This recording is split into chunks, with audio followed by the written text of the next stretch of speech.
10 years ago, the supercomputer Titan warned that a black meteor would destroy Lam Tin on 11/11. The whole world immediately fell into panic. The military got involved. People closed their doors and prayed. But year after year, the prophecy turned out to be a false alarm. Humanity gradually lost faith. Until the 10th year on the fateful day the meteor really fell, but it wasn't the apocalypse as expected. It was the beginning of an immortal game system. As soon as it appeared, it turned all humans into NPCs. They were forced to kill monsters and level up to survive. The weak would be erased from the game, or worse, turned into zombies. The story begins in the office of a company in a high-rise building. The people up here showed unusual signs. They were like the demons the church killed, seeking the living to bite and tear apart. The room echoed with screams and curses. A girl ran desperately to save herself. She was probably one of the few survivors who hadn't turned into a zombie. While running, the woman shouted, "Go away! Don't chase me anymore!" At this moment, only speed could save the future. The girl pushed herself to run as fast as she could toward the door. "I still have to see my parents. I can't die here. Just hiding in that warehouse will be safe." Clinging to hope, she ran into the nearest room to avoid the threat. But when she opened the door, the poor woman was horrified. A man inside was being slaughtered by his own colleague. He was being eaten on the spot. Blood was splattered all over the floor. Even worse, the man wasn't dead yet. He still reached out, trying to desperately scream to the girl. Lohan ran away while the zombie behind was still enjoying his fresh flesh. This scene really made Lohan unable to stand. She fell hard to the floor, trembling all over, speechless. Now, after enjoying a delicious meal, the zombie stood up straight. Its next target was definitely this beauty. She kept losing her composure, terrified. "Someone, please save me." Immediately after this, dark and ugly zombie with a strange aura of demonic energy all over its body flew up like the wind, aiming its sharp iron claws at the girl. By then, running was too late. The woman collapsed and weakly tried to resist. In her heart, she kept chanting Buddha's name. "Namo Amitabha. Buddha, can someone save me?" At that moment, strong footsteps rushed in the figure of a tall, muscular, and very grim young man. He held a large sword and flew in to attack the monster. The zombie was still trying to grab the girl's pure white breasts. The sword slashed down, splitting the zombie in two. The young man looked handsome and graceful as he swung the sword down. He successfully saved the girl from a life-or-death situation. Noticeably, he looked very ordinary, but a strange energy emitted from his eyes. "Is he a superhuman?" The system announced, "Defeated level 1 zombie gain 10 points. Just when she was about to die and join the ancestors, someone suddenly helped Lohan. She immediately felt a connection with this man and kept looking up at him. It seemed like they knew each other. Lohan looked up and whispered, "Even though I'm scared to death, Vancoy."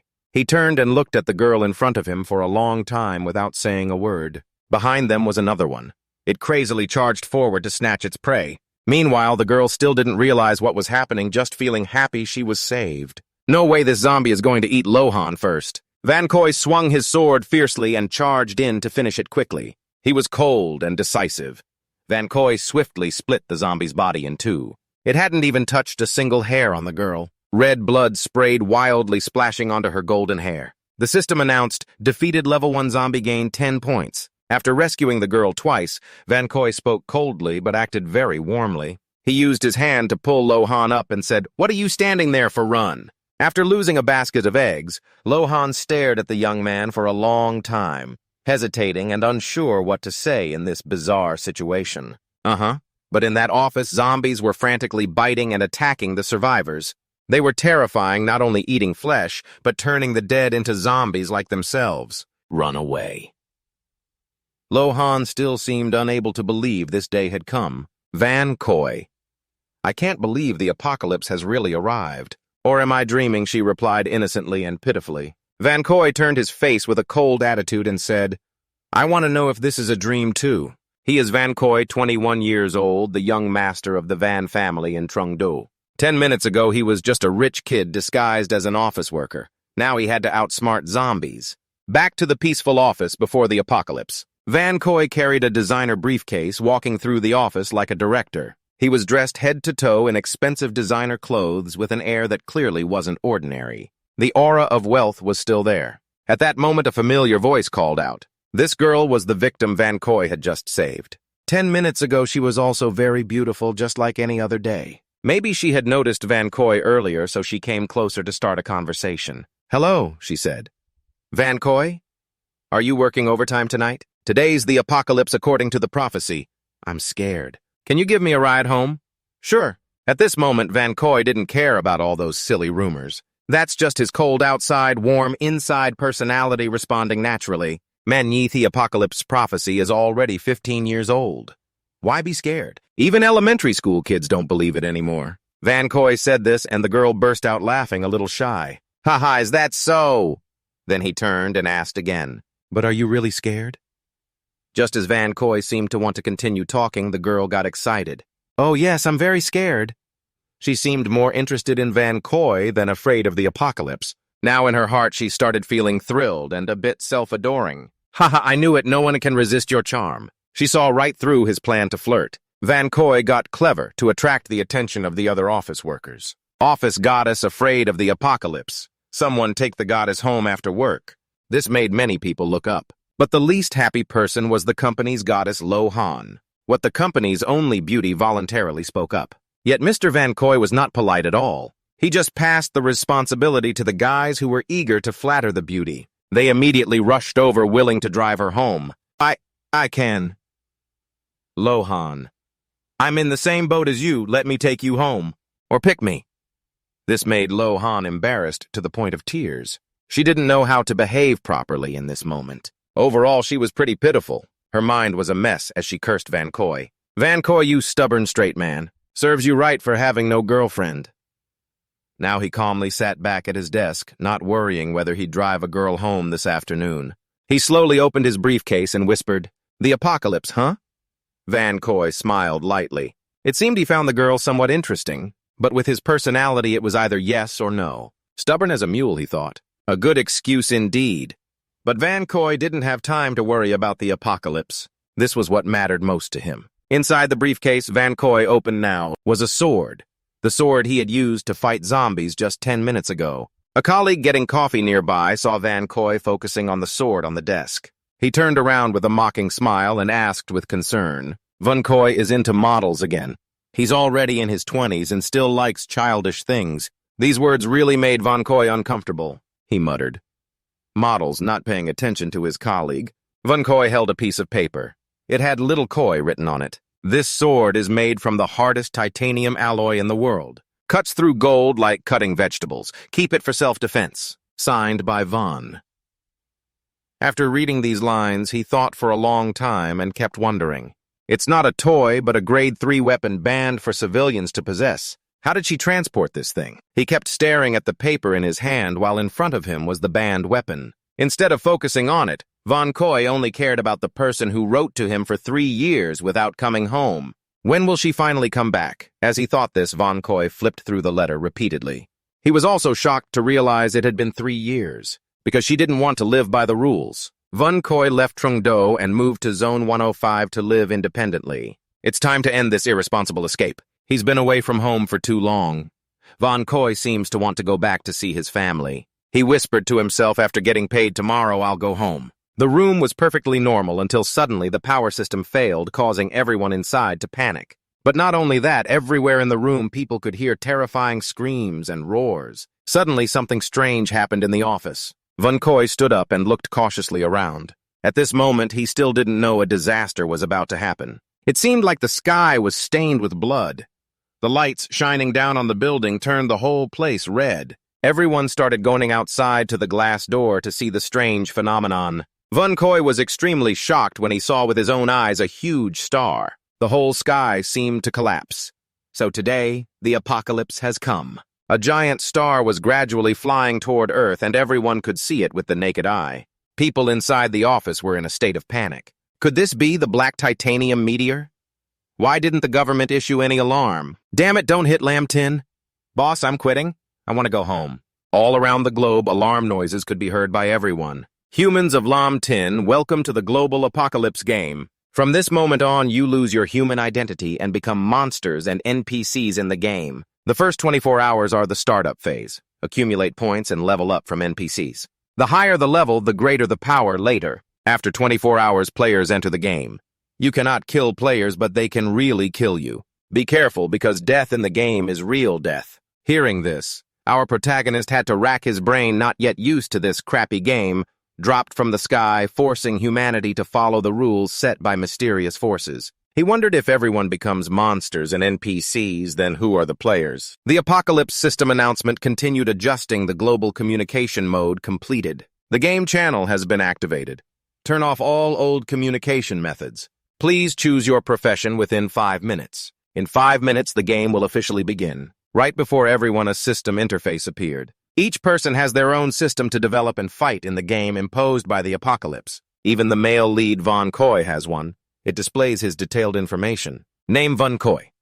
NPC position New Village. Level 1. Accumulate 2 main attribute points and 2 free sub-attribute points per level. Every 10 levels, main attributes increase by 10% of current points. Below level 200 is NPC. You can only level up by accumulating points. Current 10 attributes.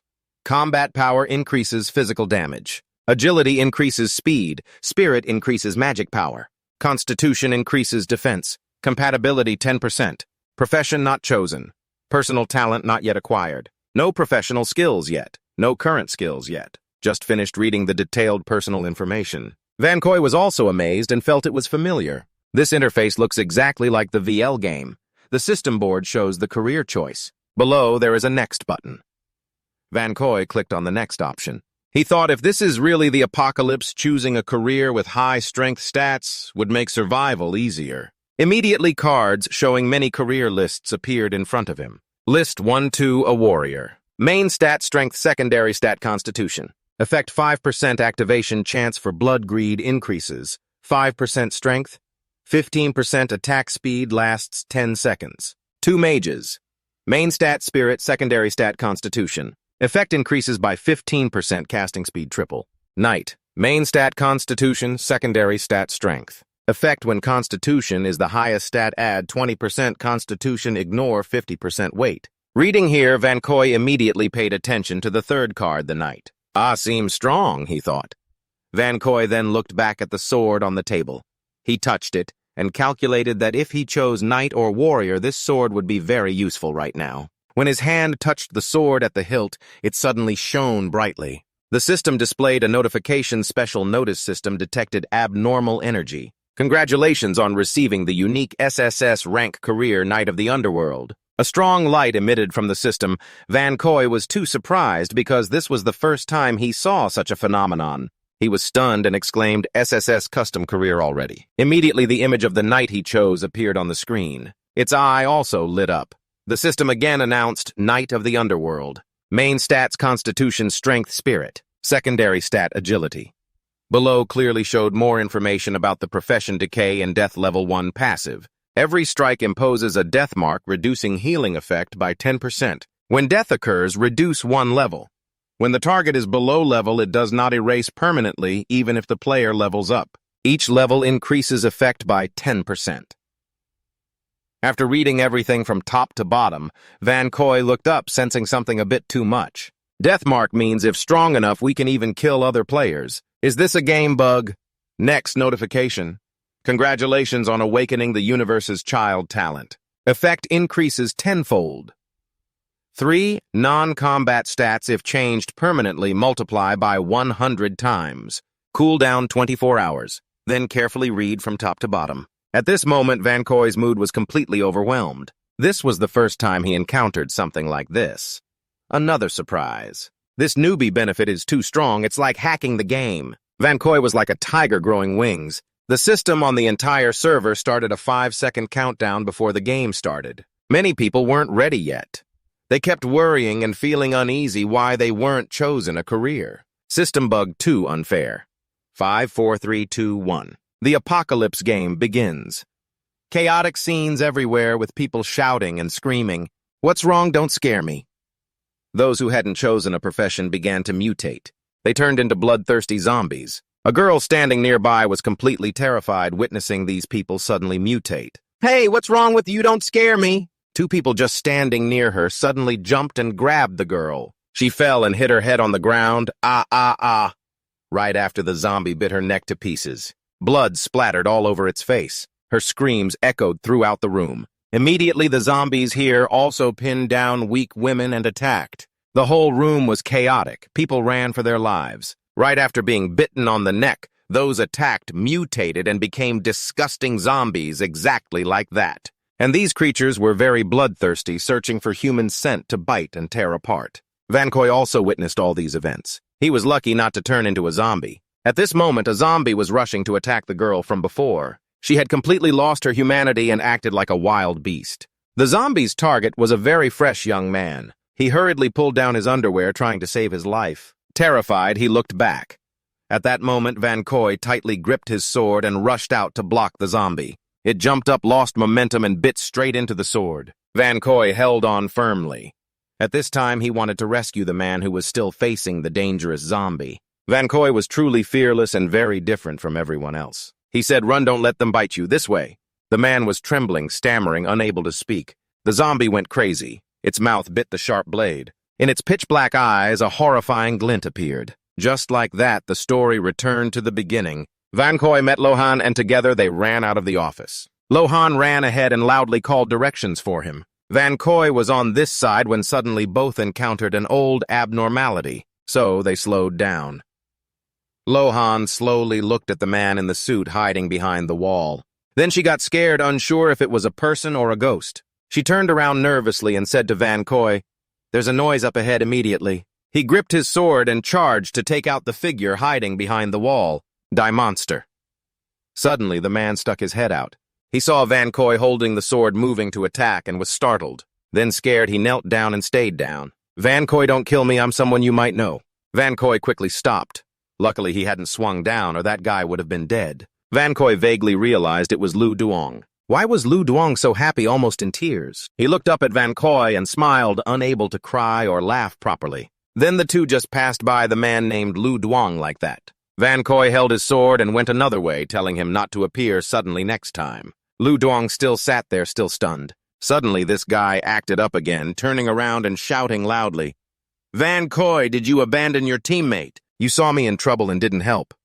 Are you even a person?" It seemed these two didn't like each other from before. Vancoy heard these unpleasant words from Lu Duong, glared and coldly said, "Whether I am a person or not is clear. And the one who stole my ideas 3 times and caused 3 female abnormalities to have abortions is definitely not human." Being exposed by Vancoy right in front of a pretty girl and in a desperate situation, he didn't want to be saved.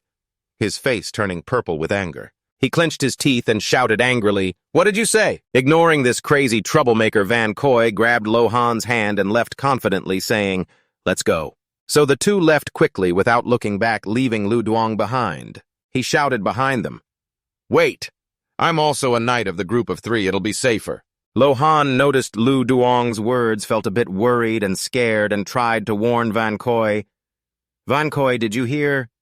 He's very strong." But Vancoy's will was not ordinary. Vancoy casually glanced at Lu Duong with a look of complete disdain. No matter how strong your profession is, it can't make up for a rotten nature. Just hearing that seemed to hurt Lu Duong's pride, and he started to show his nasty side. His hand stealthily grabbed a nearby mop, then suddenly he raised it to strike Vancoy from behind. He shouted from his damn mouth at the sugarcane bush, "How dare you look down on me?" Lohan saw the sneaky attack on Vancoy and tugged his arm to warn him to be careful. Yes, Vancoy was also quick. Although he was an office worker, his strength was very strong. Vancoy pulled the sword back hard, turned around and stabbed the hilt straight into the chest of the rude Lu Duong. He vomited right there, eyes rolled back, mouth gurgling, saliva dripping onto the floor. At the same time, right behind Lu Duong, a zombie was approaching. He still didn't realize the zombie appeared, still painfully clutching his chest with difficulty, demanding, "Give me that sword!" But when he turned back to face Liu Yang, it was a zombie, its mouth wide open, ravenous for human flesh. He couldn't speak, "Help save me." Despite the filthy and sneaky guy Vancoy, and Lohan just left, and he said as he turned, "Let's go." Lohan is a girl, so she felt a bit reluctant and guilty asking Vancoy, "Are we really going to leave him behind?" Right behind them, Liu Yang was grabbed and attacked by a zombie. It bit him and screamed so loudly the whole building could hear. At this moment, Vancoy suddenly stopped, stood in front of Lohan, and slowly said to make her think clearly, "The situation has changed. Lohan dropped the martyr mindset look clearly. Vancoy turned back, his face serious, gritting his teeth as he said to innocent Lohan, "This is the apocalypse."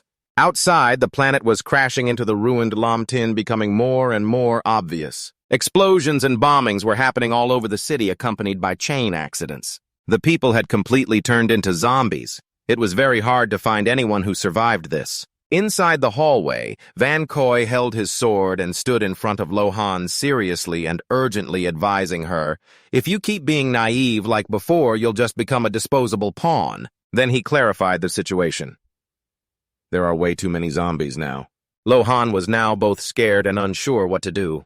For an ordinary girl like her, the apocalypse came too suddenly. She didn't know what else to do but listen to Vancoy. He went ahead and she followed behind. Vancoy said, "Let's find a safe place first." The two of them went to the end of the hallway. Suddenly, behind a door, a woman was cautiously opening it and looking out. She seemed familiar with Lohan. This girl called out to Lohan, "Hey!" Lohan saw her short-haired colleague happily open the door upon seeing her. The girl was overjoyed as if they hadn't met for a month. Lohan called out loudly, "Get out!" Outside the glass door, many zombies were ravenous for human flesh. They were clawing and trying hard to break the glass. So Vancoy, Lohan, and Gia went inside a room to hide from the zombies outside the door, barricaded with many objects. Vancoy glanced around for a while, thinking, "Are there only 7 survivors left in the whole company?" Just after meeting Gia, the three had a tough time getting to a high-end meeting room. Inside, the last survivors could see the outside scene. Everything was ruined and nowhere was safe anymore. Gia sat frightened, crouched under a table. She cried and said, "Why has the world become like this? I want to go home, boo-hoo." Everyone was very confused and scared at this moment. The short-haired girl next to her saw her emotional state and said, "Surviving now is the most important thing." The young man nearby comforted, "As long as the zombies don't break in, we're lucky enough." Suddenly, the man at the table slammed his hand down hard. He vented all his anger at Gia. It's all Gia's fault for opening the door to these people. Food was already scarce, and now zombies surround the door. This irritating fat guy is Cao Hu Khan, the company manager. Even though the apocalypse had come, he still kept his arrogant managerial attitude, blaming his subordinates and shouting, "Damn it, if you want to die, die outside. Why drag others down? Over here!" The man saw the manager's extreme attitude and raised his strong body, speaking loudly. "What do you mean? This man is named Nien Vancoy." Looking at him, Trao Mei recalled the moment zombies chased them and whispered, "This Nien just followed me in here and brought the zombies with him." The big-faced manager pointed at the tall, muscular Nien and continued shouting, "Am I wrong? If you guys hadn't led the zombies here, we wouldn't be trapped like this. Plus, everyone's covered in blood. Who knows if they're infected with the virus? Better to die outside." The fat guy couldn't stand the manager's harsh words, and Nien wasn't one to back down either. He stomped boldly toward Cao Hu Khan as if ready to beat him up, cursing, "Damn you!" Immediately after both hands grabbed the manager by the collar, he shouted loudly in that face, "Cao Hu Khan, I've been putting up with you for a long time. Managing and you think you're the boss." This Cao Hu Khan had already come here and still refused to give up. He kept opening his mouth. "Nien, what are you saying? Watch out or I'll fire you." This isn't a company anymore. So Nien's patience was no longer necessary.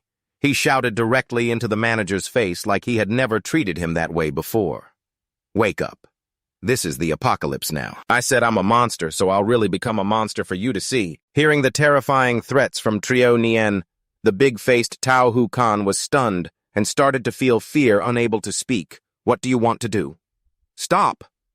The burly man's actions were very fast. In a flash, the glass door shattered. Unable to control his anger, he pushed the manager, forcefully throwing him through the glass door and lifting him up from the high floor. That large body dangled on the building. He was sweating cold sweat all over. "Are you crazy?" "This is the 17th floor." But behind Vancoy held a sword and slowly approached. Cao Hu Khan continuously begged Nien for a chance, pleading, "Please don't kill me." But he had endured too much and became crazier and more beast-like. "Go to hell." Right behind, Lohan suddenly reached out and said, "Wait." Nien glanced over, noticing the man's face was still very angry. Now Lohan slowly spoke, "Nien, don't be hasty. I chose the profession of a mage with the gift of holy light that can disinfect wounds. I can help you treat him so no one turns into a monster. Hearing Lohan foolishly reveal everything, Vancoy clenched his teeth, regretting not being able to shut her up. Annoyed inside, damn it. She exposed the most dangerous information coming from those around. Everyone was wary of each other, and her actions would only bring disaster. The burly man named Nien, upon hearing Lohan could heal him, immediately turned his head and asked if she was a mage. So Lohan slowly walked over and explained more clearly to him. Yes. So don't worry about virus infection. We can prevent bad things from happening, maybe even change fate. He looked at her intently while still holding the fat guy. The fat guy, seeing Lohan's intention to save him, also added, Nien, she can heal you, go find her. After hearing this, Nien smiled mysteriously, the corner of his mouth lifting in a terrifying way. Sure enough, right after he let go, letting the fat manager fall from the high floor, completely turning his back and showing no mercy. The manager thought he was about to get a chance, but now the chance was void forever. Then Duong showed his veiny, excited face and said, it's time to change fate. Now the fat guy, Tao Hu Khan, fell freely from the 17th floor to the ground, experiencing horror before death, his screams echoing. Lohan witnessed this scene and couldn't believe Nien could be so cruel.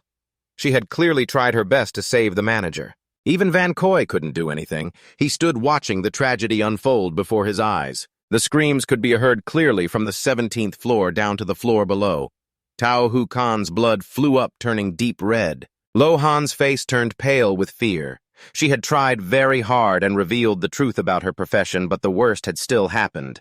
Why, at a moment when survivors should rely on each other, did Nien begin to show a beastly face? He thought he was the biggest and strongest among the group, and laughed scornfully. Why else? I just can't stand this fat guy. Lohan, being kind-hearted, retorted with a very serious and hateful expression toward the arrogant, unreasonable man in front of her. Is that all? That's a human life. It seemed he had awakened to his karma. Hearing this only hit him harder. His hand clenched and his voice like a wild beast. A human life. Then right where he stood, Nien seemed to go mad, releasing a powerful lightning aura all over his body. He screamed in the room, it's just a stepping stone for me. This warrior profession really suits me. With power not only to survive, but also to rule the world. You can tell he is Nien, a level 1 warrior. No wonder he's so arrogant, only level 1, but claiming to rule. So damn funny. Vancoy stood there, looking at the attitude, and got pissed off. He rolled his eyes in disgust and thought silently. In the apocalypse, there are no laws. The horror of human nature goes far beyond imagination. At this moment, the guy named Nien took the opportunity to attack his body covered in veins and bursting with energy as he turned to strike Lohan. Ha ha ha!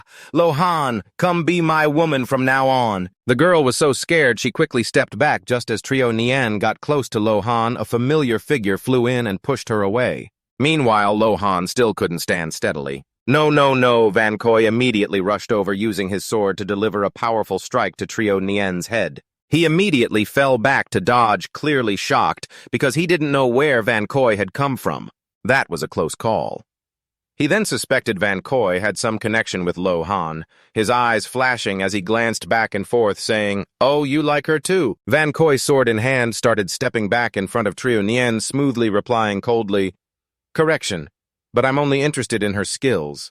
At the same time, behind Lohan, she cooperated fully. She immediately used her healing ability to support Vancoy. In the apocalypse, no one is sure they won't get hurt. Having a mage to detox is great. That bastard Nien knew he couldn't compete with Vancoy. He grabbed a nearby fire extinguisher, shouting loudly, "Dare to steal from me, do you want to die?" Then he yanked the fire extinguisher hard, scowling, using it as a weapon for a one-on-one fight. At this moment, he was like a wild beast, muscles bulging all over. Right then, the tall, burly Nien used his body and incredible jumping power, gripping the fire extinguisher tightly to slam hard into Vancoy's head. He shouted loudly, "You'll be the first step on my path to domination." Instantly, the large fire extinguisher struck Vancoy. He immediately raised his sword to block. Nien poured all his strength into the strike. Holding the fire extinguisher tightly, Vancoy gritted his teeth. He was trying to resist, but unexpectedly, Nien had a wound on his side that was worsening. Vancoy realized the weak point was poisoning. Nien had been transformed. Looking at the increasingly distorted face getting worse, Nien's mouth laughed loudly, drooling profusely. Vancoy thought he was still able to speak just moments ago. Could it be that mutation speed depends on physical condition? He furrowed his brow, looking at Trio Nien, beginning to grasp the situation. A mutated soldier's physique is far more dangerous than a normal zombie. Taking advantage of the moment before Trio Nien fully unleashed his zombie power, Vancoy struck hard at the big guy's chest. He was thrown back. Then, with both hands gripping his sword firmly, Vancoy channeled his energy into his sword and leapt up to deliver a memorable strike to the tall guy. He told himself he had to destroy this ticking time bomb immediately. Then, with a bit of fear and caution, Vancoy struck strongly with his sword down the middle of Trio Nien's body from head to crotch. He spread his arms and legs wide, taking the full blow. Before Vancoy could do anything else, the guy's face twisted in pain. He screamed like a madman, blood spraying everywhere. One sword strike from Vancoy cut him in two from top to bottom. Even the fire extinguisher was split in half. The guy was in so much pain he couldn't resist Vancoy. He was like a mouse beaten to a pulp, the loud thud of the big body hitting the floor, until everything gradually calmed down. Vancoy stood in front of Trio Nien. He collapsed at Vancoy's feet, blood spreading all over the floor. Behind, Lohan stood watching Vancoy, trembling. The others in the room were terrified by the scene. They had only ever written and typed before, never expecting to see such bloody fights. The young man in front turned pale again. Another killing already. Lohan stood behind Vancoy's shadow. She looked at him for a long time. This was the first time she saw Vancoy so firm and strong like this. At this moment, Vancoy noticed the beauty behind him who was staring at him. He just glanced over, but she didn't even dare to look up at him anymore. Vancoy whispered, "Teaching others is hard to understand. Teaching once is enough." Hopefully Lohan remembers well the consequences of innocence. Then looking around the room, everyone had to be cautious of Vancoy's power. These people looked at each other in horror, not daring to say a word. He noticed that even though he killed him because of imminent mutation, their fear helped him control the situation. Why is Vancoy now the strongest person in the room? He then lowered his voice dangerously to assert authority over those present. Is there anyone left who wants to fight for it? Vancoy did this also to stop anyone with bad intentions. So the others immediately shook their heads. Everyone showed fearful and worried expressions. No, we don't dare. Vancoy, we just want to live. Yes. Right after Vancoy retracted the weapon from his hand, it immediately vanished. That solved a problem in the room. Vancoy turned and said, "Good Lohan, treat their wounds." She obediently turned to the three people in the room and answered yes. Outside, the zombies kept coming in increasing numbers. They were banging on the door loudly. Inside, Lohan kindly treated the remaining survivors. She gently told her friend, Gia, "It's your first time treating. If it feels uncomfortable, speak up immediately." Meanwhile, Vancoy was focused on a nearby computer. He approached and tried to operate the computer a bit. But the computer screen went haywire and couldn't be stopped. Then Vancoy reached into his pocket to take out his phone. He looked at both the computer screen and the phone screen. Neither was working anymore.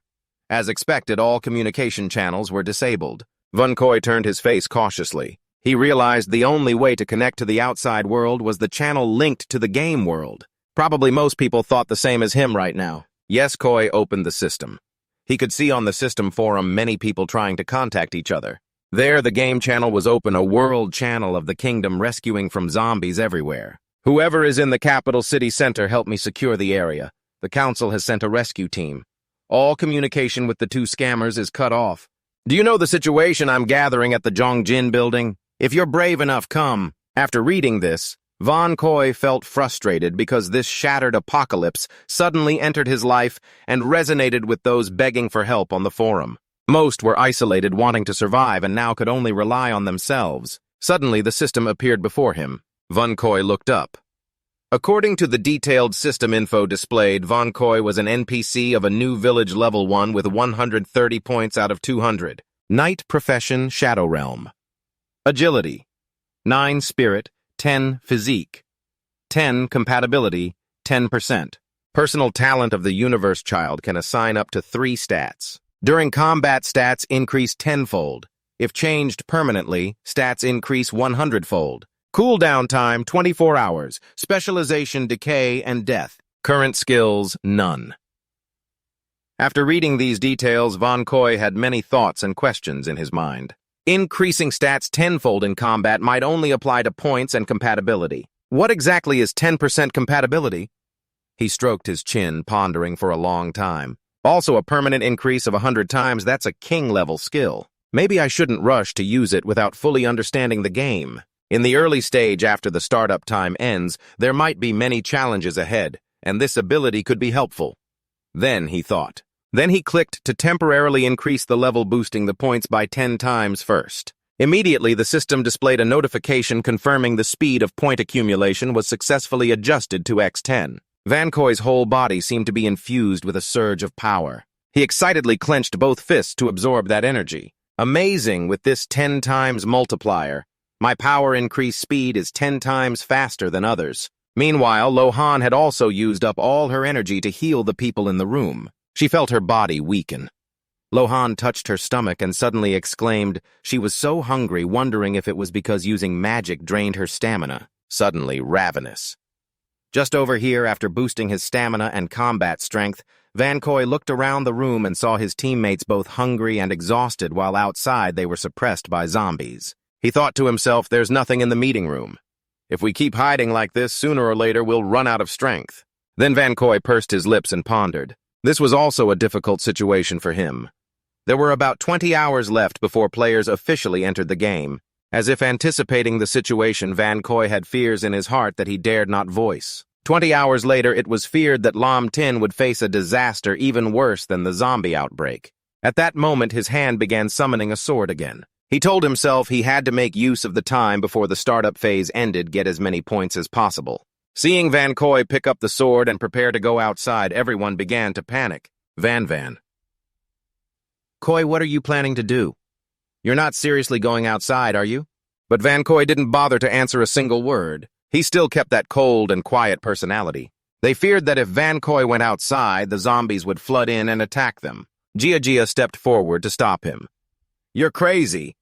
Outside is full of zombies. If you open the door, they'll rush in and tear us apart immediately. Everyone here was terrified and didn't dare say anything else. Lohan also felt reluctant but didn't bother to speak up against the foolish people in the room. Vancoy, with a strong aura, coldly said only 2 words, step aside. But given the dangerous situation, Vancoy still decided to leave and fight in the rear. Lohan truly couldn't hold back anymore. She weakly reached out to touch him, worried about his health. Vancoy, do you really have to go outside? It's very dangerous out there. We barely found a place to hide.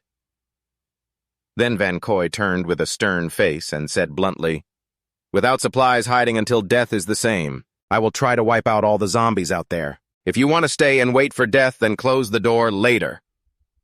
Yet these people still stubbornly held on to their foolish thoughts. Grandma Gia in front kept shouting, waiting to die is better than risking death. 2 others here also joined in, shouting at Vancoy and constantly fearing they would be logged out.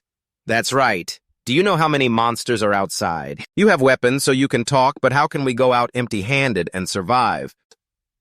But ignoring the nonsense from these old folks, Vancoy still insisted on taking the sword and going outside. Lohan, scared, ran over and grabbed his arm. Vancoy, maybe we should wait a little longer. The military should be arriving soon. If we can just wait for rescue, we'll be safe. Hearing this, Vancoy hesitated a bit. He glanced back but then turned away, muttering, with the intervention of the Apocalypse Game official rescue. Amidst the ideological struggle among those in the room, suddenly a loud noise came from the broken glass door. Everyone in the room panicked and looked outside. Vancoy and Lohan were startled.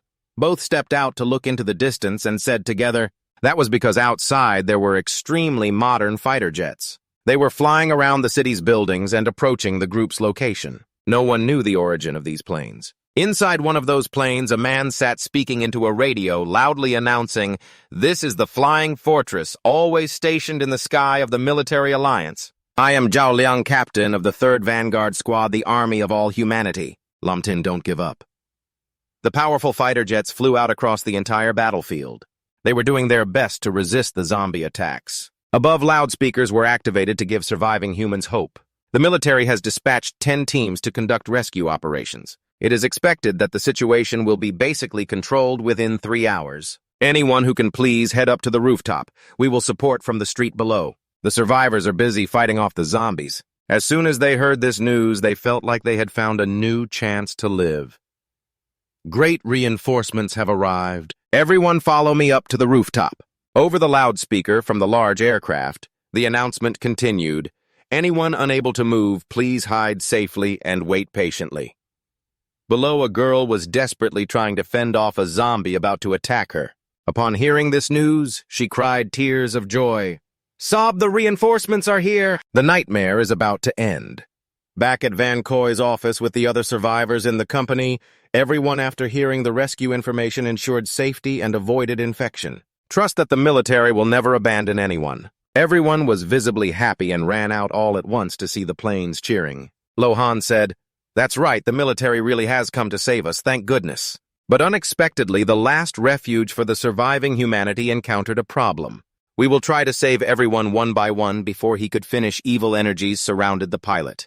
He couldn't say anything more, and those were his last words. Right after these announcements gave people hope to survive, the rhythm was broken by an announcement from this damn apocalypse game. Beep beep to ensure game operation, ongoing cleanup of disturbances. A loud explosion in the sky. The evil energies caused the most advanced Lam-Tin aircraft to explode in the vast sky. Everyone in the room who had just a little hope now saw that hope shattered before their eyes. Debris from the plane that could have saved the survivors fell piece by piece to the ground. Everything was lost. The huge plane crashed into a building, causing it to collapse and create a horrific tragedy. Below, the survivors and zombies struggling with each other were all affected by this. They fled in all directions, screams of terror filling the air. The building that collapsed happened to be the same building where Vancoy's group was staying. As it fell, Vancoy and his companions quickly ran forward to avoid being pulled down by Earth's gravity. They were fighting for their last chance at life. Scenes of apocalypse panic followed as several planes were simultaneously destroyed and crashed into collapsing buildings. Inside the room, Vancoy plunged his sword deep into the floor. Due to the tilt of the room, those behind without support fell freely. But Vancoy could hold on thanks to the sword stuck in the floor, and he still held Lohan in his arms. In this life-or-death moment, Lohan truly wanted to live. She cried and whimpered, looking up at him, pleading, "Vancoy, save me." This situation was truly a never-ending tragedy. He gripped tightly to hold 2 lives with one sword while the Earth's gravity continuously pulled them down hard. Holding tightly the only beauty and a healer who might help him later, Vancoy gritted his teeth in frustration. Damn, this is a hellishly tough start. The entire server's system announced to ensure this area maintains enough NPCs for players to defeat. Supplies are being deployed now. NPCs should look for items and survive on their own. Vancoy stared at this notification for a long time. He didn't know if it was mocking him or giving him another chance. But Vancoy's situation was a dilemma as he struggled to save both their lives. Vancoy looked down and ordered coordination with Lohan. "I'll count to 3, then we jump together." Just hearing this, Lohan panicked. She shouted loudly while still being a burden to Vancoy, "What? Wait, from this height, even if we don't die, we'll be crippled." But this time there was no more hesitation. Vancoy quickly retracted his weapon, dove down, and grabbed the beauty's waist. Vancoy could be called a natural risk-taker, yet he dared to jump down from that height holding a beautiful girl. The two decisively counted to 3. Lohan clung tightly to Vancoy, resigned to fate, closing her eyes and screaming at the top of her lungs. Vancoy is not ordinary. If he can activate this innate talent hack, it has to be different. He took a running start to jump onto the falling concrete slabs. Vancoy moved lightly through the air. He rushed forward at free-fall speed but still managed to control himself. After a moment, both landed safely, using Vancoy's knees to absorb the impact. He held the beauty Lohan tightly in his arms. Both of them hit each other but still landed safely. Vancoy stood up straight, still holding Lohan close to his chest. She was very scared and didn't dare to open her eyes. Right behind Vancoy, the falling concrete slabs exploded into clouds of smoke and debris fiercely. Only after feeling no more danger did Lohan slowly dare to open her eyes. Vancoy's voice sounded deep and warm. "It's okay. Open your eyes." Seeing his handsome face still holding her tightly, Lohan felt relieved with many complicated and dark thoughts in her head. "Thank you," but her tone was very shy. Right after the beautiful woman's slender legs touched the ground, but as soon as she landed, Vancoy was drawn to the small crates in front of him. He retracted the sword in his hand and walked closer. Lohan curiously watched Vancoy's silhouette. Looking more closely, she saw neatly arranged blue crates. Lohan just realized this and shouted, "Huh! Are those supplies?" Then she was shocked to understand. Was he foolishly thinking he chose to jump down here because he saw supplies? Watching Vancoy's dignified steps ahead, Lohan couldn't believe his resilient and top-tier strength, thinking to herself. In such a dangerous situation, he still had the energy to observe and search for supplies. His adaptability was truly amazing. Vancoy intended to go get the items. Suddenly, a large zombie appeared right in front of him. It lunged to grab Vancoy. This one looked grimy and black. It attacked like it had been starving for days. Yes, Vancoy quickly used his sword to block the zombie. He glared at it with a hint of fear, as if battle experience ran in his blood. Annoying! Zombies are so annoying! He made a sword slash to relieve the irritation. Vancoy swung hard, slashing across it. But this one wasn't ordinary. It quickly stepped back to dodge. At the same time, Vancoy sensed it was different from the ones upstairs. He jumped back to keep a distance right in front of it. This only made the zombie angrier. Its two eyes flared red, then it screamed, its mouth full of saliva. Over here there were sounds and the smell of humans. Two zombies crawled out slowly from the rubble. Vancoy saw them, but then Lohan also trembled in fear. When she looked back, she noticed two more zombies lurking behind her, so both of them were surrounded. The number of zombies was overwhelming. They gathered and started to close in, ready to feast on the two delicious treats. Lohan was terrified and didn't know what to do. Vancoy were surrounded. But in this situation, they leaned back to back. Vancoy carefully observed the number of zombies for a while. Meanwhile, the zombies were still hungry, creeping closer to tear them apart. Vancoy spoke his plan. There are too many zombies. Later, don't follow me. Split up and run. But at this point, Lohan was really scared. She asked again, Split how? What if a zombie chases me? No time left. Vancoy swung his sword and flew off in another direction. He lured a group of zombies after him, leaving the beauty behind with the disgusting zombies. He spoke while running circles very quickly. Vancoy rushed forward and slashed the first zombie. It took a sword hit, bled red, and fell. The system announced one level 1 zombie eliminated, 100 points earned. Far from Lohan's position, he tried shouting loudly so she could hear, Remember what I said. Then a crazed horde of zombies chased after Vancoy. He deliberately ran out to split the zombies apart. They don't know how to think now. They only chase after the enticing smell of human flesh. They also have to follow the plan set by Vancoy. Lohan now has to fend for herself. She ran so hard that her two grapefruit-sized breasts almost fell out, running while shouting loudly, Ah, ah, ah! The crazed zombies were right on her tail. Lohan ran crying and sobbing, tears streaming down her face. She tried to gather all her strength and shouted, Even if you say so, I don't know how to lead the monsters. As Lohan tried to lure half the zombies to follow her on this side, Vancoy had already taken care of nearly all the zombies chasing after him. Truly a smart guy. Doing this makes it easier to handle than facing the whole horde of zombies surrounding them alone. Meanwhile, Lohan was still running headlong. After leading each zombie chasing her perfectly, Vancoy quickly rushed to the beauty's side. Leading them like this is pretty good, Lohan exclaimed, startled, but delighted to see Vancoy's handsome face appear. Vancoy, so now there's only this small group left. Vancoy gripped his sword tightly and struck hard. Many zombies were continuously defeated.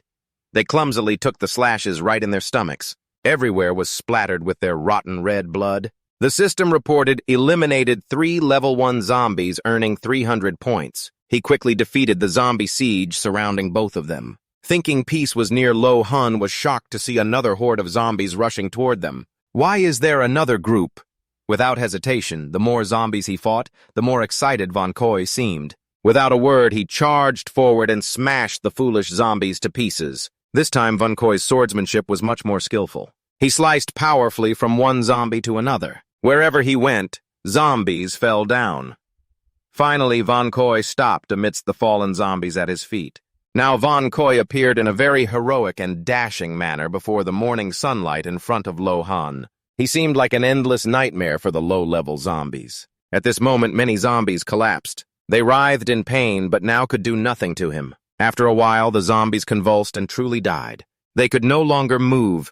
Only then did the beautiful Lohan breathe a sigh of relief. She leaned against a nearby wall. Huff, safe now. Contrary to Lohan's constant worry, Vancoy was very excited because his power kept increasing. Got 10 times the points for killing zombies, easy money. Since we're getting forbidden weapons anyway, why doesn't she send more portable sentry guns? With my skills, this isn't hard at all. Still basking in his joy, Vancoy suddenly remembered he almost forgot about the supplies. So he went back to the supply boxes from earlier and saw they were now covered by many concrete blocks. Vancoy immediately pushed the big concrete slab away. The system immediately announced, "Congratulations on discovering supplies. System awarded 1,000 points. Suggest checking the scoreboard for your rank." Reading this on the system, Vancoy was shocked and startled. The system scoreboard clearly showed the current ranking order: first Fung Can with 432 points. Vu Van Tun Ba Kung Saudi Ba. Vancoy Hai 821. Looking at his own rank, Vancoy finally realized his strength level. His mind was full of questions. Why was he ranked with Fung Can and Vu Van Tun? These two are icons of the Human Alliance war hero. Fung Can rose to Alliance commander by his actual achievements. The hero from a common background and council leader, Vu Van Tun, clan chief of the Vu Van family. One of the 7 great clans known as the brain of the parliament. Even if the apocalypse comes, as long as these two survive with all residents of Lam Tien, it would be the strongest reassurance. At this point, Vancoy felt a bit apprehensive. He pondered for a long time. Over 3,000 points would be inhuman if only from monster kills, but these two have many elite troops under them, so they probably gained a lot from collecting supplies. Then he selected on the system to confirm whether to hide his name on the leaderboard or not. At this moment, Vancoy's thinking was very smart. He wants to hide it to keep himself safe. On second thought, they are the pinnacle of Lam Tien. My name appearing on the same leaderboard would definitely attract too much attention, so better keep it low-key.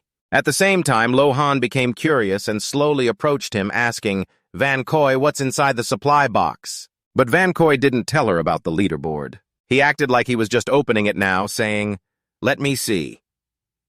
As soon as the lid was opened, a series of system notifications quickly informed Vancoy about the items inside level 1+2 healing potions, level 1+2 combat explosion potions, level 1 antidotes, and level 1 sharp blade shards. All useful things at this moment. Vancoy looked up with a noticeably brightened expression. His eyes gleamed like he saw gold, or rather it was gold.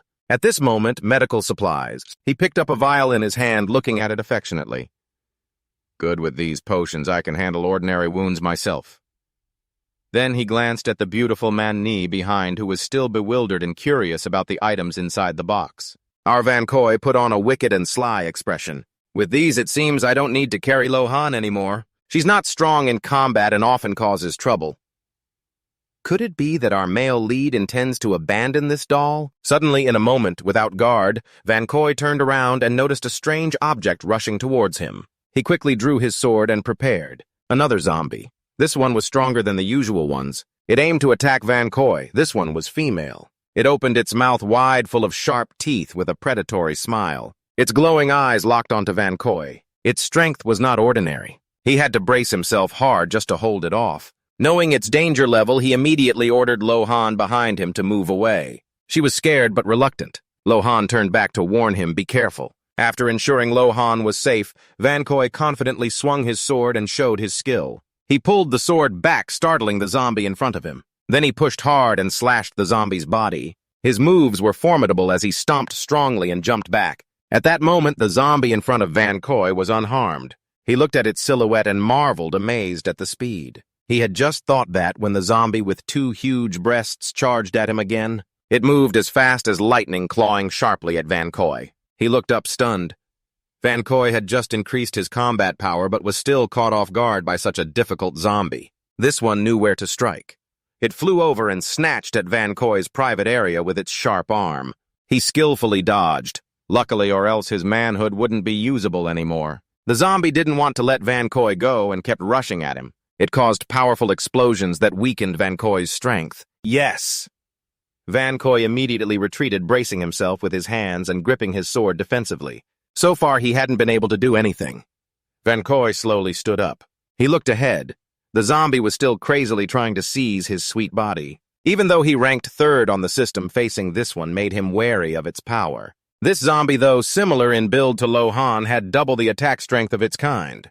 Could it be a mutated monster beyond level 1? At the same time, he summoned an energy vial he had just picked up. Vancoy jabbed the syringe strongly into his shoulder. He directly injected the energy into his body to boost his fighting strength. This is troublesome. Maybe I have to use this. The system notification appeared, "You have injected level 1 combat explosion potion. All combat attributes increase by 20%, lasting 10 seconds. After hearing this notification, Vancoy felt like fainting. He wanted to scream inside. Only 10 seconds from this energy vial. What kind of fake potion is this? It's only been a few seconds since injection. The zombie in front then pushed its body forcefully toward Vancoy. He struggled to lift the sword to defend himself. After the medicine had absorbed into his body, okay, it's all set. Vancoy followed up by flying up to deal with the zombie. He had to accept it, but something is better than nothing. With the effect of the medicine, dealing with this zombie was no longer difficult. Vancoy pushed the sword hard, stabbing through the zombie's shoulder. Unlucky, it screamed in pain and fell backward. This wound caused the zombie unbearable pain. It opened its mouth wide and screamed deafeningly. The icy white hand grabbed the sword's head, trying to pull it out, but Vancoy pushed hard and it couldn't pull it free. The zombie's other hand raised high, trying to scratch Vancoy. He immediately realized this, but the zombie's speed was too strong as soon as he noticed. It scratched once and tore a small patch of skin on his handsome face. Watching Vancoy fight from afar, Lohan panicked, seeing his facial wound. Vancoy, the zombie's strike was brutal. Vancoy's injury made him even more furious. He pushed both hands against the sword. The zombie was pushed back strongly by Vancoy's force. It frantically clawed with its sharp iron hands. Indeed, this zombie's strength had mutated to a higher level. Vancoy, with the strength of a rookie, really couldn't match it. Gradually, he was pushed closer to the wall. Although stabbed in the shoulder, the zombie was strong enough to push Vancoy nearly against the wall. He was trying hard to brace himself to fight this fierce zombie. Vancoy gritted his teeth. Time was running out. Damn, the explosion time is over. If only he had taken all the supplies earlier, it would have been much better. Looking toward the supply box, he thought to himself about how to approach it again. The zombie became even more frenzied. Its body jerked violently and emitted strange sounds. Its two eyes glowed brightly with a sinister aura. Vancoy clenched his teeth and pushed hard against the wall behind him. He gave the zombie a punch to the jaw. The other arm stabbed and pierced the sword through the shoulder. Taking this opportunity, Vancoy pulled the sword out hard. Then he quickly ran off in another direction, leaving the zombie thrown aside. Vancoy knew the golden moment to finish it was now. He hurried back to the supply meeting spot. For now, Vancoy could only go there to get more supplies. Behind him, the zombie still wouldn't let go. It screamed madly. He turned around cursing, "Damn, it's chasing so fast!" At the same time, 2 energy supplements were thrown toward him to catch. Reacting very quickly, Vancoy grabbed both while still running at full effort. He said, "This should be enough," then looked back at Lohan with great surprise. Now, the pretty girl standing before the supply meeting spot had timely handed Vancoy the injection medicine. He was extremely surprised because she finally helped with something very useful. "Is it Lohan?" Lohan raised the small knife in her hand. She concentrated a healing energy into it toward the zombie. While both Vancoy and the zombie were running toward Lohan, she firmly held the sword and shouted, "Look at me, look at me!"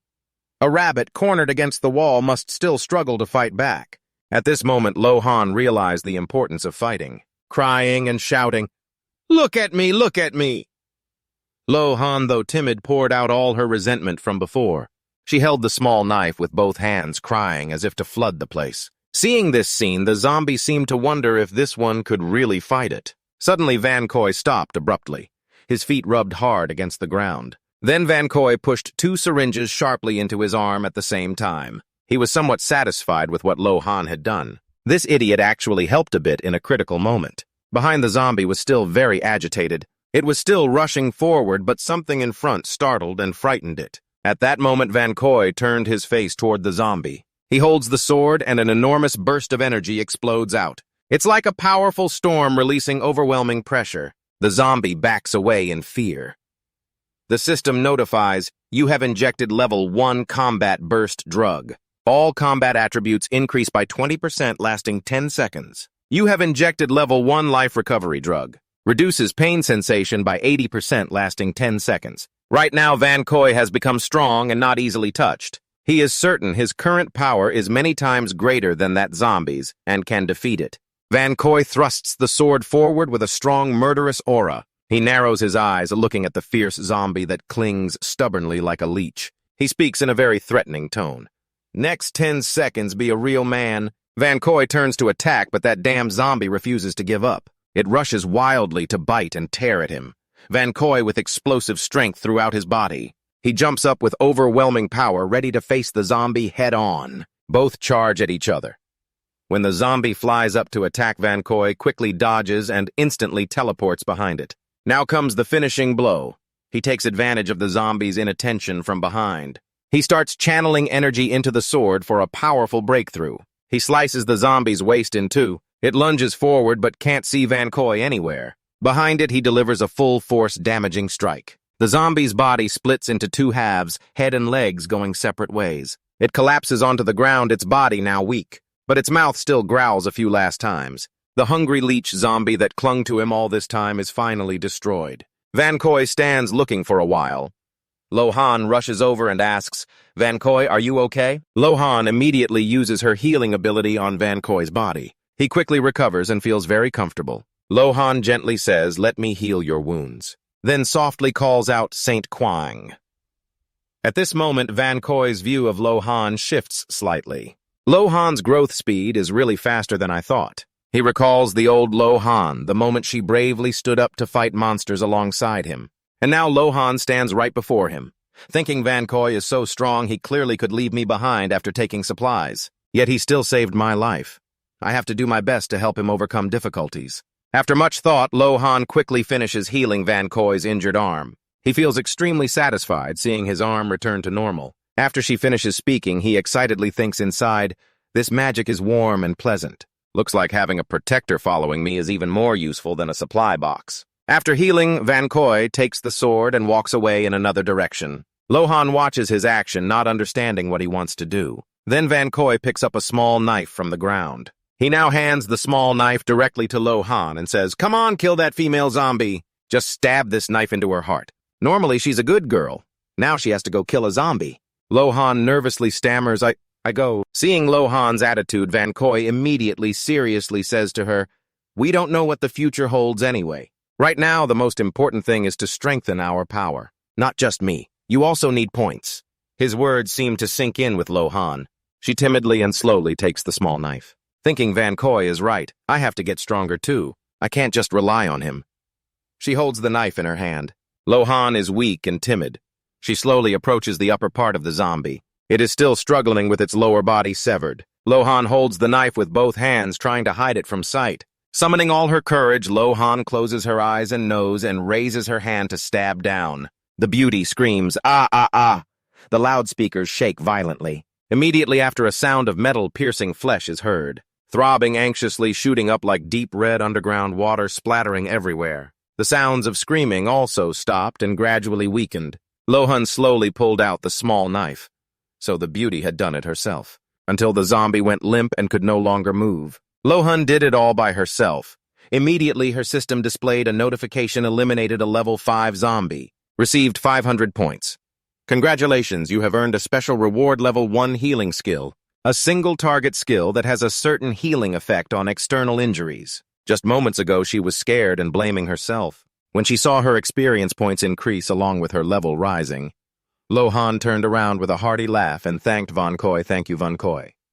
I received 500 points and even learned a healing skill." At this point, Vancoy was shocked to the core. He didn't expect it, and then lost his composure, collapsing onto the ground. Vancoy fell to his knees and hands on the ground. He cried bitterly with regretful thoughts for letting that monster go to a brainless, pretty girl. 500 points, times 10 muscle. Isn't that 5,000 points? Enough for me to climb to the top of the leaderboard, knocking both the Alliance War God and the Parliament Speaker down, plus an extra skill. Oh my god, is there any level 5 zombie left for me to kill? Yes. Lohan looked at Vancoy's expression and didn't understand what was going on. She even curiously asked Vancoy, "What's wrong with you?" Once humiliated by a girl, how could he say anything more? Now Vancoy could only swallow his tears back inside. It's nothing. Just suddenly feeling a bit tired. Last time I even wanted to chase Lohan away because she was just a stumbling block. But now Vancoy changed his mind 180 degrees. Looks like I have to keep this guardian close. If she slips out, wouldn't that benefit others? So the danger in this area is considered resolved. Vancoy turned and said to her, "Let's prepare for the next journey and go. There are no supplies right now. First, we must find a safe and stable shelter here." Suddenly, Lohan called his name Vancoy. So he turned around with a curious expression. Right in front of him, Lohan put on an extremely cute act. She looked straight into Vancoy's eyes and honestly said, "Just for you alone to know. I know a place with a lot of supplies. It's calmer here than at both of our company's place. Even though there are still signs of zombies here." The two of them wandered in a street corner, cautiously watching every small alleyway for zombie attacks. Looking out to the main road, many zombie corpses lay scattered, but there was no one around. Lohan said to Vancoy that this place seemed to have experienced a fierce battle. All the zombies were eliminated, but he straightened up and stayed alert. Still had to be careful in case one slipped through the net. Hiding behind the wall now, both had to go out onto the main road. So Vancoy was very cautious. He slowly peeked out and whispered, "But the shelter you mentioned isn't the Green Bay area across the street, is it?" Then he looked at the apartment building in front of him. He confirmed by calling back, "Isn't that your house?" Hearing that, Lohan was startled. She wrapped herself closer to Vancoy and asked in surprise, "How did you know?" He honestly replied, "At the office before some male colleagues often shouted about taking you home, so I overheard. I'm not stupid. Of course I figured it out." Then Lohan, afraid her private plan was about to be exposed, shyly waved her hands in front of Vancoy and repeatedly said, "I really just wanted to check if my parents were safe, but I'm not lying. My mother is a hoarder, especially fond of natural fruits. She often brings back lots of vegetables to store in the attic, enough for us to eat for a long time. But now she was even imagining far-off things." Lohan shyly turned her head away. She didn't even dare to look at him. "If you want, you can settle at my house. I also want to introduce you to my parents." It seemed that Vancoy wasn't really interested in Lohan's nonsense. He decisively turned his head to look ahead, having no other choice left. Vancoy whispered, "It would be a shame to give up after coming this far. Besides, the zombies around here have already been cleared out. Let's just say we're making the trip for supplies." Yes. After a while, he decided to agree to go. Lohan happily went ahead to lead the way. She was also more enthusiastic and took bolder steps. "Yes, just up ahead." Then suddenly Vancoy grabbed Lohan's hand. "Wait, before we go I have to remind you again. Do you remember everything?" Lohan turned back with a puzzled look. "Ah, yes." Then immediately acted natural, putting her hands on her hips confidently in front of Vancoy. "Don't worry, I remember everything. In the apocalypse, besides zombies, there are 3 types of people you absolutely must not provoke. First, those who were skilled in combat techniques before the apocalypse in similar attribute conditions. These people have stronger combat power. The assassin profession mainly focuses on agility, secondary on strength. Note: when attacking in close combat, they ignore 15% of the target's defense. Especially assassins may even get bonus professional skills. Both marksmen right now are complete rookies. 1 bullet can take down a target, but game rules state only marksmen can be equipped with guns. The marksman profession mainly focuses on agility, secondary on spirit. Note: can equip guns for ranged attacks. Their hit rate increases by 25%. Therefore, marksmen are extremely dangerous characters. If you encounter one, run immediately. Third, beast tamers. They don't need to fight themselves, commanding pets to charge on their behalf. They are definitely the kings of rookies right now. The beast tamer profession mainly focuses on physical strength, secondary on spirit. Note: each time a pet is activated, physical strength increases by 3%. Pet attacks increase by 3%, stacking up to 3 layers. Hearing and seeing Lohan recite so fluently, Vancoy felt somewhat reassured. He took the sword and actively moved forward with the little girl following behind. Lohan curiously asked, "So out of the 6 basic professions, 3 are extremely dangerous characters. Are they really that strong?" "Yes, based on what I know." Vancoy turned and answered seriously. "Of course, especially be wary of marksmen. If you get into conflict with a marksman, you might die without even knowing how." Noticing 2 flickers of unusual light near people, the light then focused right on Vancoy's chest. He looked down in shock, not yet able to react. Then, after aiming carefully, a large bullet suddenly flew from a distance straight toward Vancoy. He was super agile and luckily dodged in time. Vancoy panicked and shouted, "Sniper!" Meanwhile, Lohan was extremely worried about him. Looking ahead carefully, Vancoy saw many VIP military vehicles up front. Nearby, a shooter was aiming a laser sight directly at both of them. The man lying on the hood of a vehicle was skillfully using a sniper rifle from afar. He looked through the scope and communicated with someone else over the walkie-talkie. "Han Team Southeast area. "A detected 2 zombies."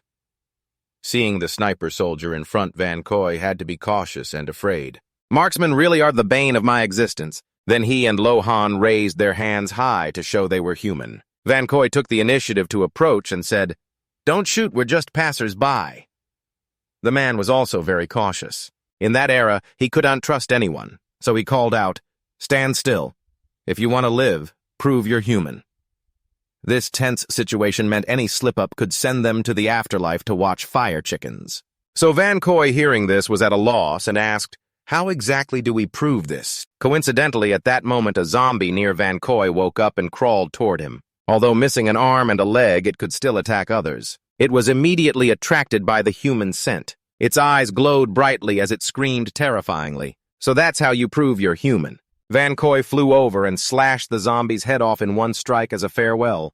Vancoy acted quickly, and the system simultaneously announced the elimination of a level 1 zombie, awarding 100 points. Looking down at the battered zombie he just took down, Vancoy, having just received a decent amount of points, was quite satisfied with this. "I did this just to clear the enemy's suspicion, but earning points this way is pretty easy." He gripped a nearby struggling zombie with his sword, then called out loudly to Lohan. "Lohan, don't just stand there. Hurry up and strike with your blade to earn some points." The system announced the elimination of a level 1 zombie, awarding 100 points. Lohan was startled and immediately ran over. "Oh wow, she can now summon objects herself." She focused both hands to conjure a small dagger. The first stab was scary, but the second time felt normal. Lohan quickly got used to it and attacked the zombie as instructed by Vancoy. Lohan's system announced the elimination of a level 1 zombie, awarding 10 points. Then Vancoy's and Lohan's systems kept reporting in turn, eliminated a level 1 zombie 100 points. Eliminated a level 1 zombie 10 points, eliminated a level 1 zombie 100 points. Seeing everything firsthand, Vancoy and the beauty with him eliminated the zombies ahead. The man stood upright and shouted angrily, looking very annoyed.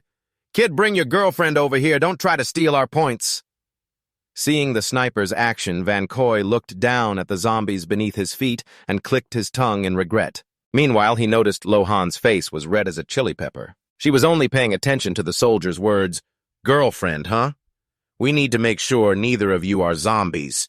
So they let Vancoy and Lohan into their combat zone. A woman stepped forward to check both of them. Following the soldier's order, she thoroughly checked for any open wounds. Looking behind, they had many people with different professions. Observing the situation, Vancoy noticed these people looked clearly guarded. After some consideration, Vancoy realized this place had become an organized group. He whispered, "Looks like most of this group are marksmen with a few mages, and the rest are riders, warriors, and beast tamers. Each person stands in an optimal position."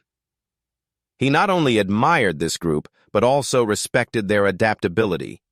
Guessing, to have built such a structured formation so early in the apocalypse, the team leader must be a professional or military. The woman who inspected them reported to the deputy team leader, "These two have no wounds." The man called the deputy team leader showed a delighted and friendly expression upon hearing this. He immediately said, "Phew, jumping around, but no infection. We're lucky to meet the execution squad." His friendly attitude made Vancoy more open. He approached curiously and asked, "Execution squad, are you city public security police?" The deputy team leader enthusiastically replied in detail, "Yes, the apocalypse brought lots of zombies to the city center. Team leader Han led us to break into the armory and set up a front line to evacuate everyone." He honestly recounted everything clearly to Vancoy. "The nearby streets have all been evacuated and we're about to pull out, so you two are really lucky." Hearing this, Vancoy finally understood. When this person appeared, the deputy and the girl seriously greeted him, Team Leader Han. Vancoy and the beauty froze, not knowing this person's background. Team Leader Han appeared as the deputy mentioned with a cold and decisive demeanor. Upon arrival, Team Leader Han said nothing and focused directly on the two newcomers to his combat zone. Then he approached Vancoy and spoke first. He introduced himself and carefully asked, "I'm Han Yi, leader of the execution squad. Are you two survivors who just arrived? Why did you come here?" I felt I could trust this man. Lohan stepped forward and answered for Vancoy. "Hello, Team Leader Han, we're from the Green Bay district. Do you know the current situation there? My parents are still in that district." Even Team Leader Han looked dismayed after hearing this. He showed a serious expression and said to Lohan, Green Bay, huh? That place is very dangerous. If your parents are still there, I'm afraid they can't be saved. Lohan's determination to survive this long was only because she wanted to return to her parents. But the moment she heard this, she felt like falling into an abyss. What? Lohan was stunned. She never expected such a terrible thing to happen to her family. Vancoy immediately approached the beauty and caught her. Lohan was now completely devastated, but Vancoy remained calm. He looked up and asked the Captain Han for more information. Captain Han, is communication cut off? Why can't many people send messages? Are you certain there is no one alive in the area? The deputy captain nearby suddenly became restless. He rushed over and shouted at Vancoy, "Hey, are you doubting our Captain Han?" But the captain remained very calm. He restrained his restless younger brother and said in a low voice, "It's okay." Then with a resolute and calm attitude, he frankly answered in front of Vancoy, "My team and I have continuously sent messages on the global channel trying to contact survivors. At first, we received responses from people in the Green Bay area, but half an hour ago it went completely silent. Moreover, among the hordes of zombies coming here, the largest number came from Green Bay. I'm afraid the whole area has been overrun. Even with weapons, one person can't handle that many zombies." This information was indeed very dangerous for the current situation. Although he wanted to help Lohan, Vancoy still couldn't do anything more. Captain Han, with sincere attitude and determined tone, sincerely whispered, "I advise you not to be reckless right now. What your parents want most is to see you survive, not die in their place." Vancoy caught the pitiful girl in his arms. Looking into her sorrowful eyes, he silently thought Captain Han's judgment was right. Lohan's parents probably have already. Now going to Green Bay is not wise. He just hoped she would be sensible. They had only talked for a few sentences when trouble began. Near the group of people far away, a terrible chaos suddenly broke out. This caused the nearby area to tremble. Everyone turned to look with horror. A soldier ran over in a panic and reported, "It's not good. Captain Han, something is rushing from the north. This time it's not zombies." Captain Han immediately ran closer to the soldier. Vancoy himself saw what was in front of him, completely surprised, eyes wide and mouth agape. In front of the group was a herd of mutated pigs. They were running together in large packs. These were no ordinary pigs. They were strong and furious. Wherever they went, they smashed everything. Looking closely at their faces, they showed signs similar to zombies. Sharp fangs and claws grew all over their bodies, stained with bright red blood. Vancoy recognized them and shouted that these were dangerous mutated zombie pigs ahead. The defense team immediately mobilized forces to fight. Many men grabbed large protective shields and ran out. Captain Han led the way into position, ready to fight. Each of them carried large sniper rifles. Step by step, they confronted the mutated pigs. They began aiming their guns. Captain Han ordered all snipers to advance. Behind the front line, knights and soldiers in the second row stood ready to support. The animal tamers guarding the street corners immediately sounded the alarm if anything happened. The remaining mages stayed in the rear. Once the fight started, they didn't hesitate to use all their healing magic. It seemed the commander had well arranged the battle formation. The mages rushed forward and prepared their powers to simultaneously respond on one side. Vancoy closely observed this group's battle formation and was impressed. Indeed, this was the city's new security enforcement team, formed less than 8 hours before the apocalypse. Their formation was well coordinated. In front, the herd of pigs was running closely toward the group. The deputy captain with blonde hair urgently turned to report to Captain Han. "The zombie pigs are within shooting range." He observed the situation carefully. Captain Han gave a strong order to open fire. At the same time, Chinese mages behind summoned a protective circle for the soldiers, who continuously fired into the crowd. As they advanced to attack, everyone obeyed the command in unison. Deploying troops like this is very reasonable. The pigs running forward were immediately shot down. They took each bullet to their bodies, spraying red blood everywhere. Each one flipped onto its back, kicking wildly and screaming pitifully. The ones lying down up front were quickly charged by zombie pigs from behind. They were numerous, so eliminating them took a long time. The group frantically opened fire on the rotten pigs. The deputy team leader saw the situation was complicated and immediately reported to Captain Han. "This is bad. At this rate, the monsters will break through the front line." They thought they could easily wipe out this group of pigs. But unexpectedly, the number of zombie pigs was countless. Captain Han was also disheartened by the fierce attack. Damn, even maximum firepower can't handle this. For the safety of everyone here for now, Captain Han ordered the entire team to retreat behind cover, so everyone quickly fell back. Meanwhile, as the captain said, the mages behind kept pushing hard to strengthen the barricades. The soldiers on this side sensed something was wrong and urged each other. Ammo is running low, fall back quickly. Among them, one person hadn't managed to retreat in time. He was the last to run and was terrified thinking about the fierce pigs behind him. He painfully thought to himself, my leg is injured. I can't run fast. The zombie pig was powerful and had a large body. It saw a slow prey and immediately jumped to attack the man. Hearing the pig's squeeze, he knew he was done for. Captain Han was worried about his man. He shouted loudly, calling for Lu Duong. Suddenly, from nowhere, a strong jet of water shot out and hit the pig. It was knocked away and couldn't grab the soldier. The man lost momentum and tumbled on the ground. Ah, what a surprise. Captain Han and the others turned to see who had taken action. The man in front was Vancoy, still holding a recently used fire hose. A smart and handsome man who could resist. He was very quick-witted in dangerous situations. Captain Han saw this and nodded approvingly, thinking to himself about using the high-pressure hose to block the zombie pigs. A real talent. But over here, they had to see their suffering comrade before they could get to him. Captain Han turned around happily and said, Lu Duong, you survived this time. Then he smiled more warmly at Vancoy. Little brother, thanks for stepping in to save our comrade's life. But Vancoy replied simply and casually with what he wanted to say. Don't misunderstand, these monsters are very sensitive to the smell of blood. I just don't want the scent of human blood to attract more monsters. He worried and thought to himself. He intended to keep his observational abilities secret for now, but didn't expect to be exposed so soon. Looking ahead, the horde of zombie pigs was still rushing forward to attack the group. They ran in a stampede, howling loudly. Ugh. Vancoy looked out and felt exhausted for them.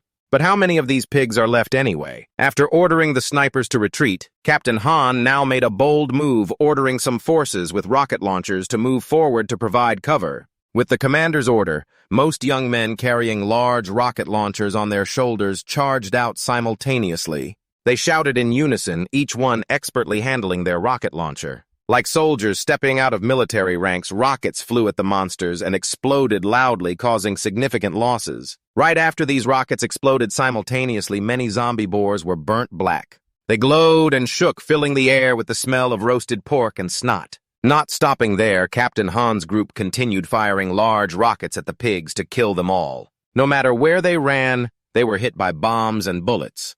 The zombie boars exploded violently, their bodies torn apart in the fire with pig squeals echoing everywhere. After a while, many of the zombie boars were injured. Although most of their bodies were destroyed by the explosive power, many still held firm. Upon discovering this observing from behind, Vancoy immediately realized it wouldn't work unless he hit the weak spot. No matter how many bullets were fired, they couldn't take down the zombie pigs. The efficiency was too low. Outside, the soldiers frantically launched large rockets at the pigs, yet they still charged forward with their battered bodies. A nearby soldier began firing a few more shots to turn these beasts into pulp, but the soldier in front replied disappointedly, I wish I could, but this is the last bullet.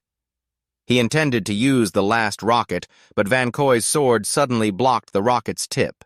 You're only stepping in now. Vancoy stepped forward confidently, shouldering his sword. He hurried to stop the soldier, then reached out to grab the rocket launcher. Vancoy's movements were swift. He pressed firmly on the launcher while the soldier was still unprepared. Wait, using a rocket like the hero here is firing a slingshot. He flicked the rocket to fly just over his own head. The startled soldier cried out in shock. The rocket flew in a curved path and slammed into a nearby building. The zombie pigs on the ground were completely unharmed. Hearing the noise, they panicked even more and rushed forward faster. The soldier holding the rocket launcher shouted angrily, New guy, what are you messing up for? You missed every shot. But it was all part of Vancoy's plan. He purposely fired at a nearby building to make layers of bricks and stones fall down to block the rampaging zombie pigs. They had to break suddenly, but were too late. Large concrete slabs from nearby buildings crashed down onto the backs of the wild pigs. After a while, everything stabilized. The pigs in front were crushed to pieces by the falling concrete blocks, eliminating half of the horde. Those behind stopped and dared not move forward. Seeing this result, the soldier who had cursed earlier now spoke more gently. Something really did stop them. Over here, Vancoy looked at the zombie pigs with a smug smile. Luckily, my guess was right. Captain Han was also impressed by Vancoy's skill and insight, commenting, "This kid's got guts." But beyond that, these monstrous pigs were truly terrifying. They were strong enough to stand back up from the heavy concrete slabs. The captain saw the monsters' new movements, gasped in shock, and warned everyone to be alert. "Team, the monsters are starting to recover and there are still too many. Don't be careless."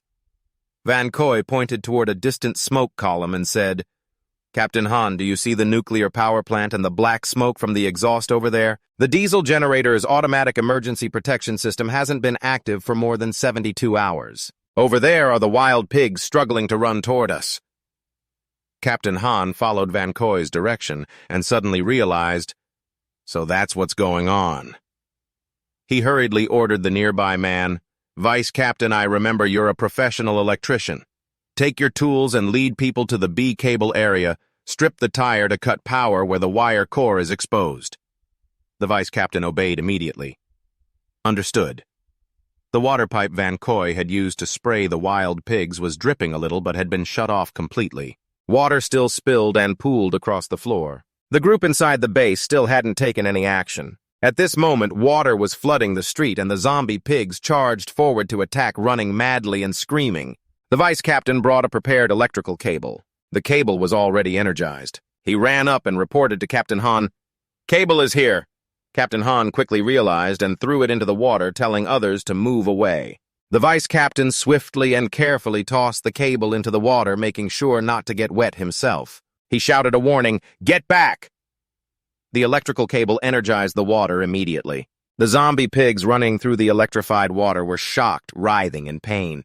These pigs were dumb as hell. Wherever they ran, they got shocked and paralyzed. More and more pigs were horrified by the shocks. They couldn't run anymore and writhed helplessly in the electrified water. Their screams echoed painfully in the air. At the same time, Vancoy's system displayed a message successfully eliminated a level 1 mutated pig. Monday, Tuesday, and so on the system panels reported successful extermination of the pigs, awarding 2,000 points. The numbers kept increasing.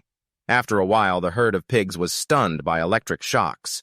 Many were down, only a few managed to stand weakly, staggering on the floor. The electricity still crackled non-stop. Signs were positive. Vancoy showed visible joy, gripping his hands tightly with excitement inside. After this operation, even if any zombie pigs survived, their combat strength would have been reduced by at least 80%. Captain Han and everyone here were left speechless witnessing this scene. The vice captain said, "I don't understand, but the electric output from the emergency diesel generator this time is beyond my expectations." Immediately after, Captain Han turned and spoke loudly and seriously to everyone. "This place's success is not just thanks to the emergency generator. After the building collapsed, metal particles and dissolved salts in the water significantly increased its conductivity, creating such an effect." Saying this, Captain Han glanced toward Vancoy's spot and whispered, "I didn't expect that in such a short time, using the terrain and available resources, you could come up with a way to break the deadlock like this." Captain Han looked directly at Vancoy, who was smiling proudly, and praised him. "His adaptability is truly impressive." Meanwhile, the boars that weren't dead yet seemed to have regained some energy and frenziedly charged again at Vancoy's group and Captain Han.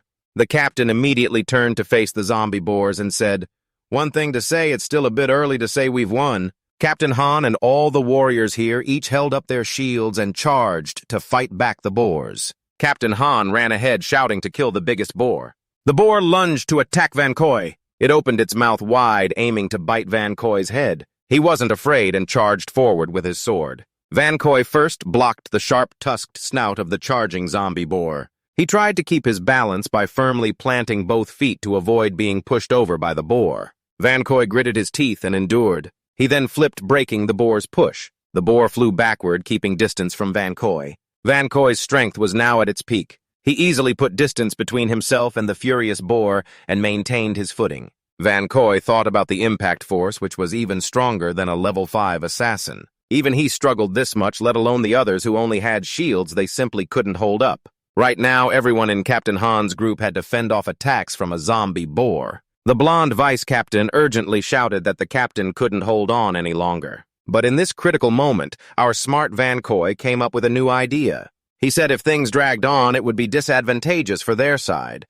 They had to think of another way. Then the zombie boar attacked Vancoy again, wildly leaping forward. It was truly crazy.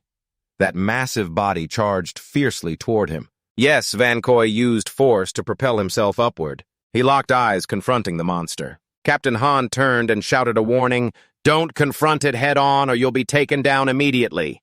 But Vancoy ignored Captain Han's warning. He stood firmly, holding tight. The zombie boar was charging straight at Vancoy. He said if he got taken down, it definitely wouldn't be him. Vancoy then forcefully drove his shield into the floor. This move was extremely powerful.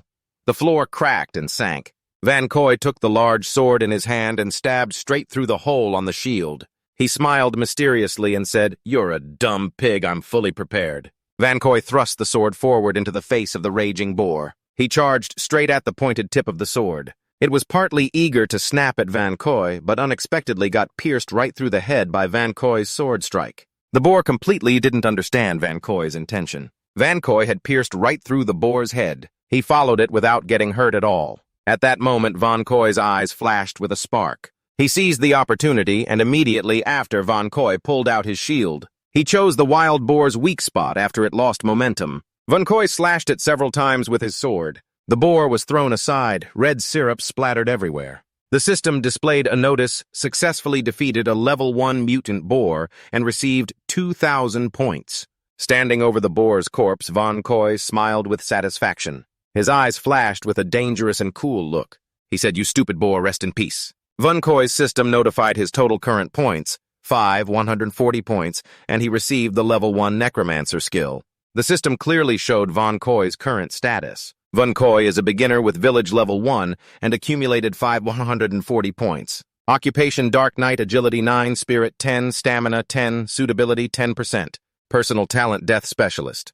Profession has no skills yet but gained Necromancer level 4. The system further explained Necromancer level 1 can revive one unit whose level does not exceed yours to serve you. After revival, that unit will automatically synchronize its level with yours. The unit can carry the NPC attributes it had when alive. If those attributes are lower than the user's current attributes by more than 2 levels, they will be adjusted to the user's attributes minus 2 levels. All attributes increase by 5%.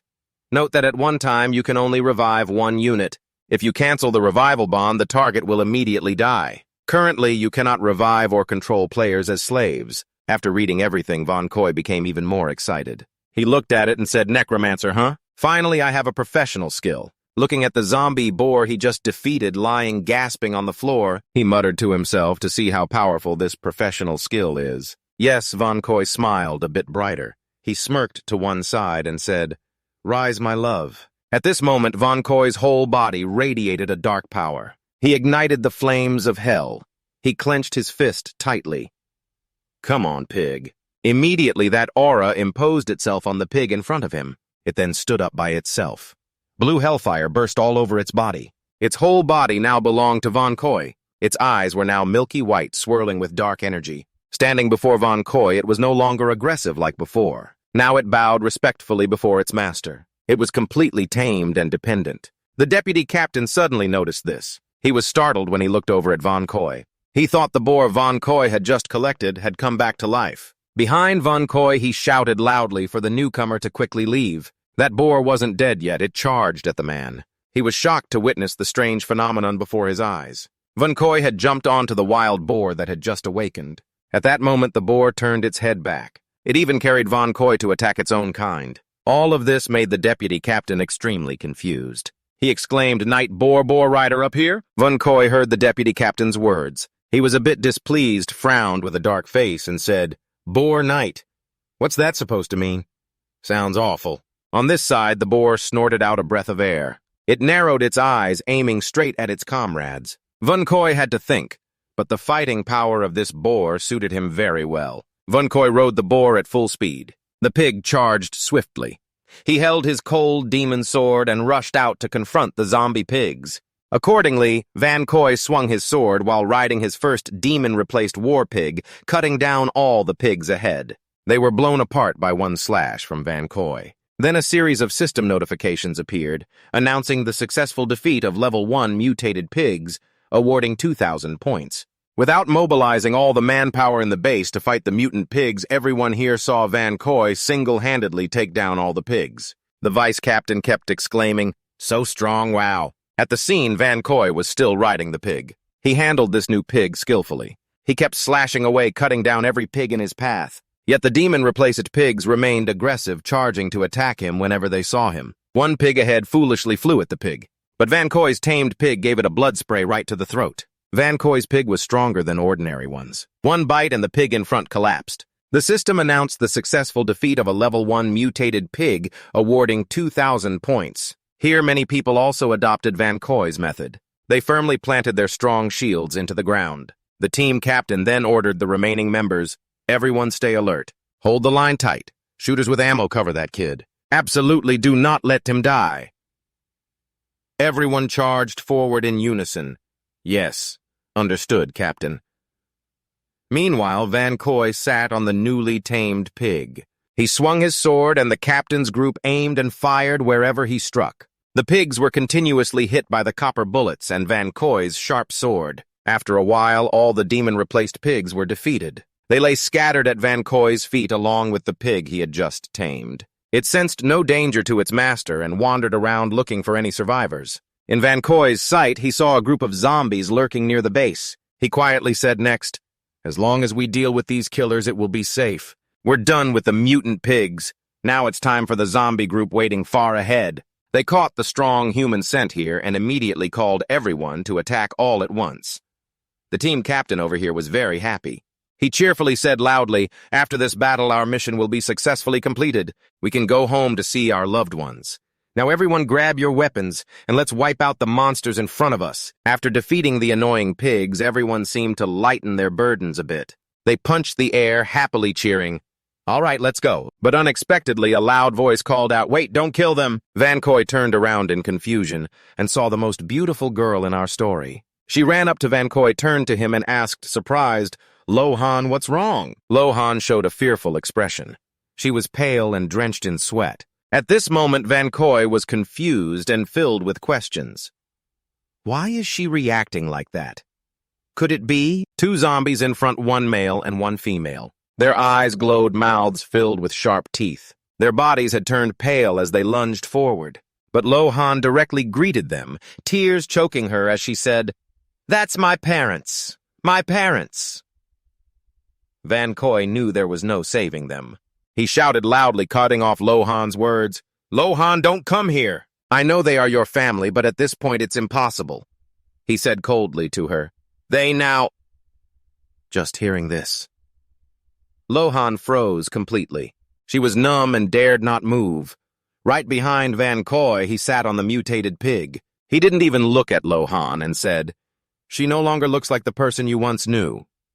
Captain Han then shouted loudly, commanding, "What are you thinking? There's danger over there, isn't there? Everyone grab your weapons." So they ignored Lohan, who was sad because of her parents. The group in the base followed the captain's orders. Everyone charged forward. Following the order, "Understood, Captain." Han shouted loudly, "Follow me and kill!"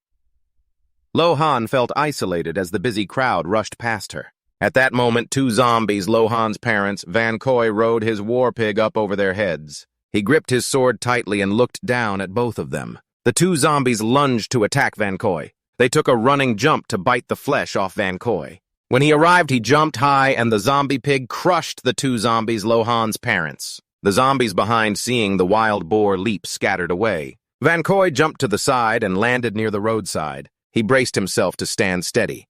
Vancoy stood in the middle of the battlefield. The zombies surrounded him, hungry and threatening. They started pushing him towards the center. Vancoy looked around and whispered, "I'm dead. I've run into a whole nest of zombies. This is going to be one hell of a fight." Just as he got up, another swarm of zombies rushed to attack Vancoy's spot. Vancoy glanced ahead and was instantly horrified. Immediately, two zombies charging at Vancoy were shot by the Captain Han's team. Both fell dead. Vancoy suddenly realized. He turned to see the deputy captain and a black-haired soldier. Both aimed precisely and took down two zombies. They quickly flew to Vancoy's side, Captain Han's squad plus one more soldier. Vancoy turned around very surprised. Captain Han looked at Vancoy warmly. He was very pleased with Vancoy and said, "You little punk dared to charge in alone. We're the law enforcement team here. Don't try to be a hero all by yourself." Vancoy hadn't expected these soldiers to be so brave fighting alongside him. A soldier with a close-cropped haircut happily said, "That's right, everyone charge!" The black-haired soldier also cheered, "You can't have all the rewards to yourself, kid." Vancoy looked at everyone and said, "Then let's be clear. Whoever kills who gets the credit. Don't try to compete with me." Then Vancoy shouted to attack immediately. In the chaos of battle gunfire and clashing blades echoed loudly. After 20 minutes, Vancoy was still strong. He swung and cut off a zombie's limb. Captain Han's squad also used shields to knock down several zombies. After a while, all the zombies in this area were wiped out by Vancoy and the captain's squad. They wandered around to hunt for any remaining zombies nearby. Vancoy slammed his sword into the cracked ground and said the final battle was over. He could finally breathe and sit down. Vancoy felt like a huge burden was lifted and said, "Phew.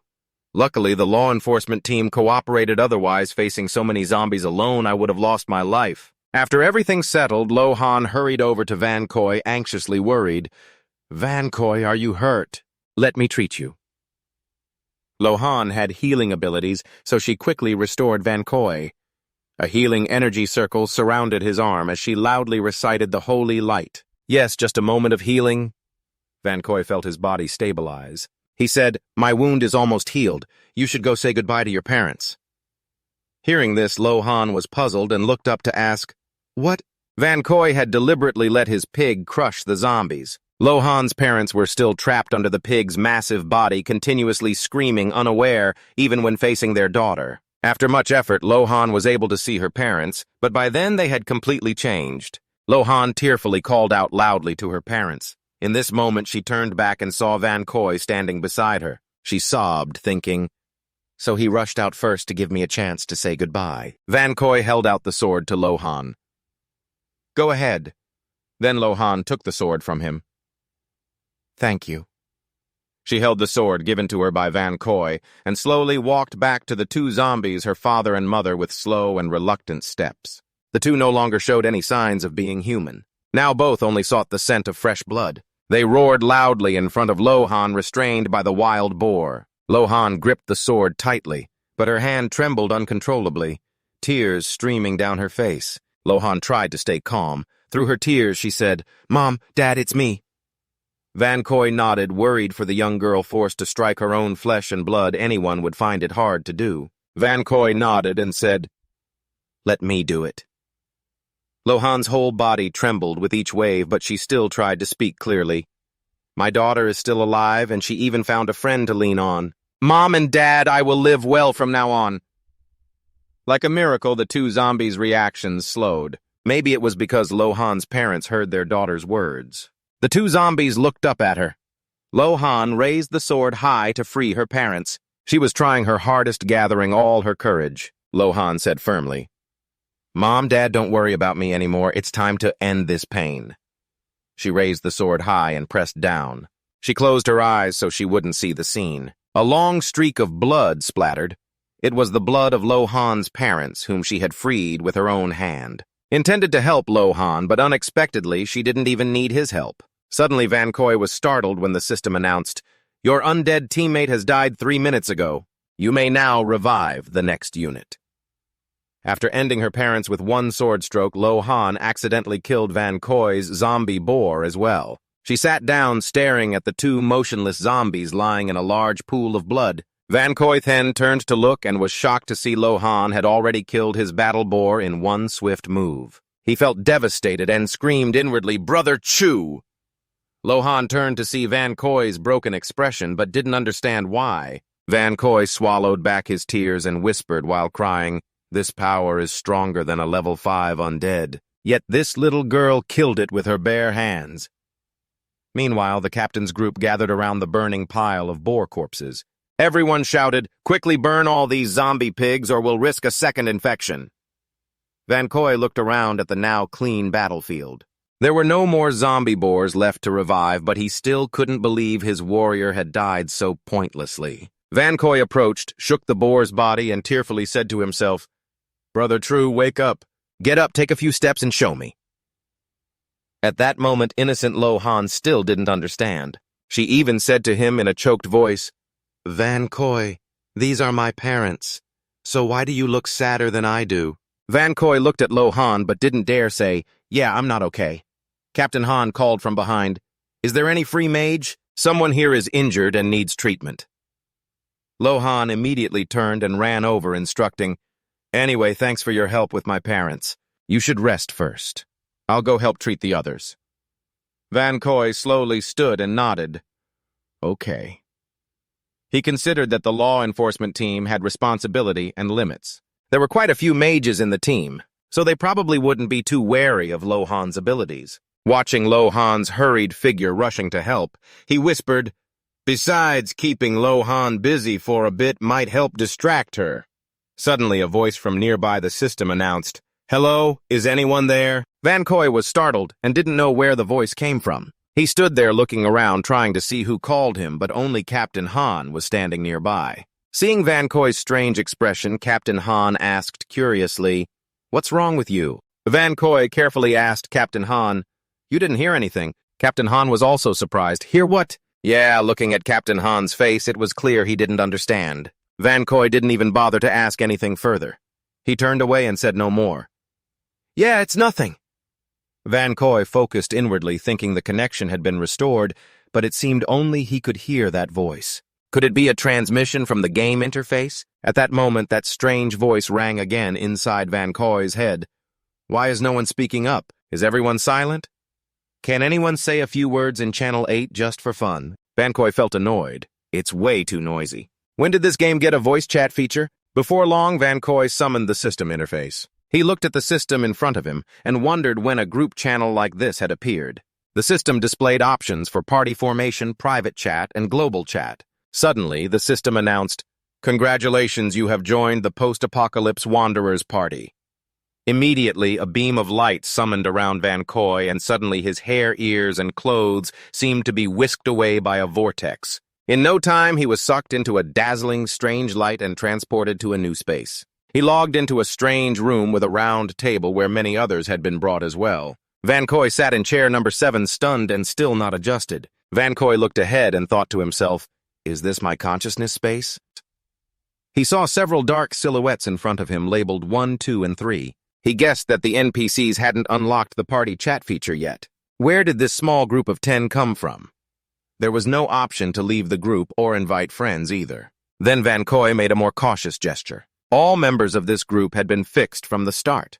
He wondered if the others knew any more information. After thinking for a while, Vancoy decided to speak up. He looked around the table and said loudly, "May I ask what this group is about?" A person in chair number 6 holding a large item said, "What? You don't know number 7, which house are you from? Didn't your family explain why they gave you that?" Vancoy was still very surprised and asked again, "What is that? What is it?" Then he remembered and looked at the sword on the table in front of him. If the family sent anything recently, it was only the sword his eldest sister sent.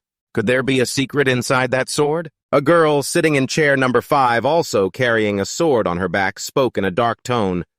"Don't try to pry into other members' identities in this group.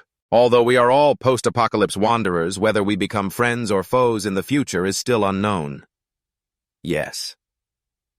Vancoy was still very skeptical, not understanding yet, and added, "May I ask what exactly is this post-apocalypse wanderer identity you all are talking about?"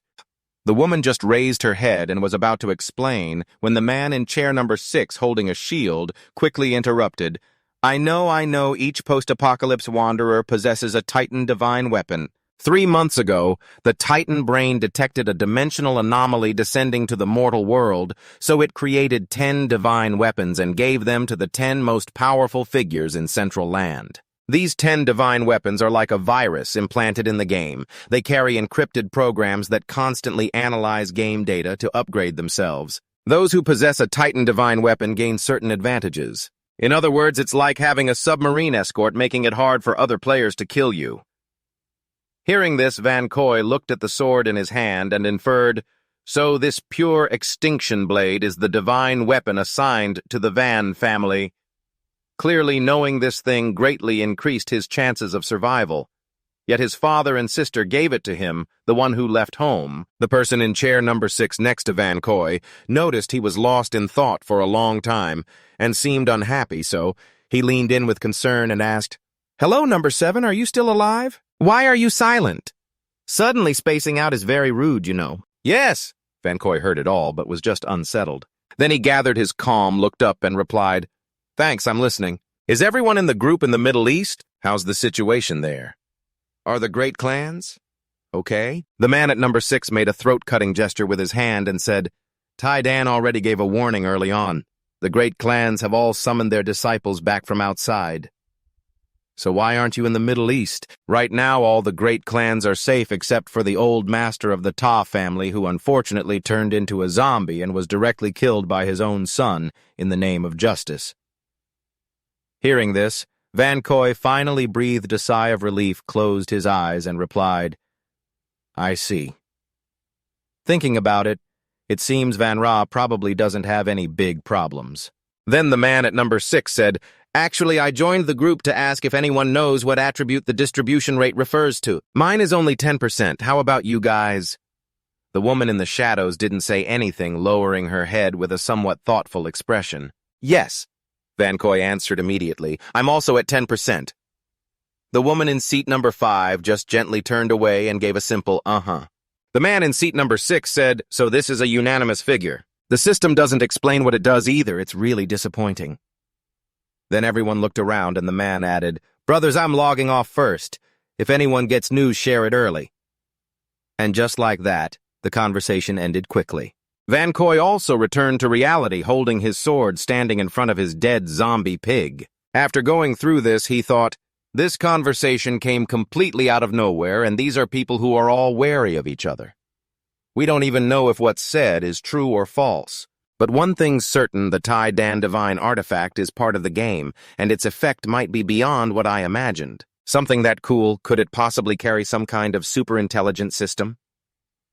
At that moment, a swirling beam of light appeared in the space. It manifested a strange spirit beast. At first glance, it looked cute and had 2 wings just like a tiny dragon. As soon as it appeared, it said, "Finally, you've discovered me. You're not that foolish, huh?" Vancoy was startled by this and then burst out laughing loudly. "Wow, having this plan is seriously so cool." Then suspiciously, Vancoy said, "How do you stand so proudly without anyone else noticing? What if someone else sees you as a target?" The spirit beast cheerfully replied, "Not everyone has the right to meet me. Only the owner of the Tai Dan divine artifact has this special honor." Then it flew up and circled a few times. Vancoy looked back and asked, "So you're the intelligence core called Tai Dan?" The creature answered, "What are you thinking? With your current strength, you can't even control the core." It made a cocky and bold gesture like a real player. "Let me introduce myself a bit. I am a fragment of the Tai Dan intelligence. You can call me the Ancestor." Well, Vancoy had to bow here. The creature kept talking, but he said nothing. Thinking sharply to himself, "Ancestor makes sense. Tai Dan is the savior of all humanity. The core must be inside the Middle East military headquarters." Vancoy still kept a polite and bright expression toward the Ancestor, but now, given how dangerous things are, "Can you give me a little golden finger? After all, if I die, you and the divine artifact will be left wandering outside." It replied, "The golden finger already lit your way early on. Otherwise, do you think your skills and talents really came from luck?" Then it flew higher, releasing a strange storm-like aura. It continued, "Right now I'm still trying to analyze the game rules, but before the official start of the Apocalypse game, the world rules are incomplete and my power is limited. Until then, host, rely on yourself to survive. Keep it up."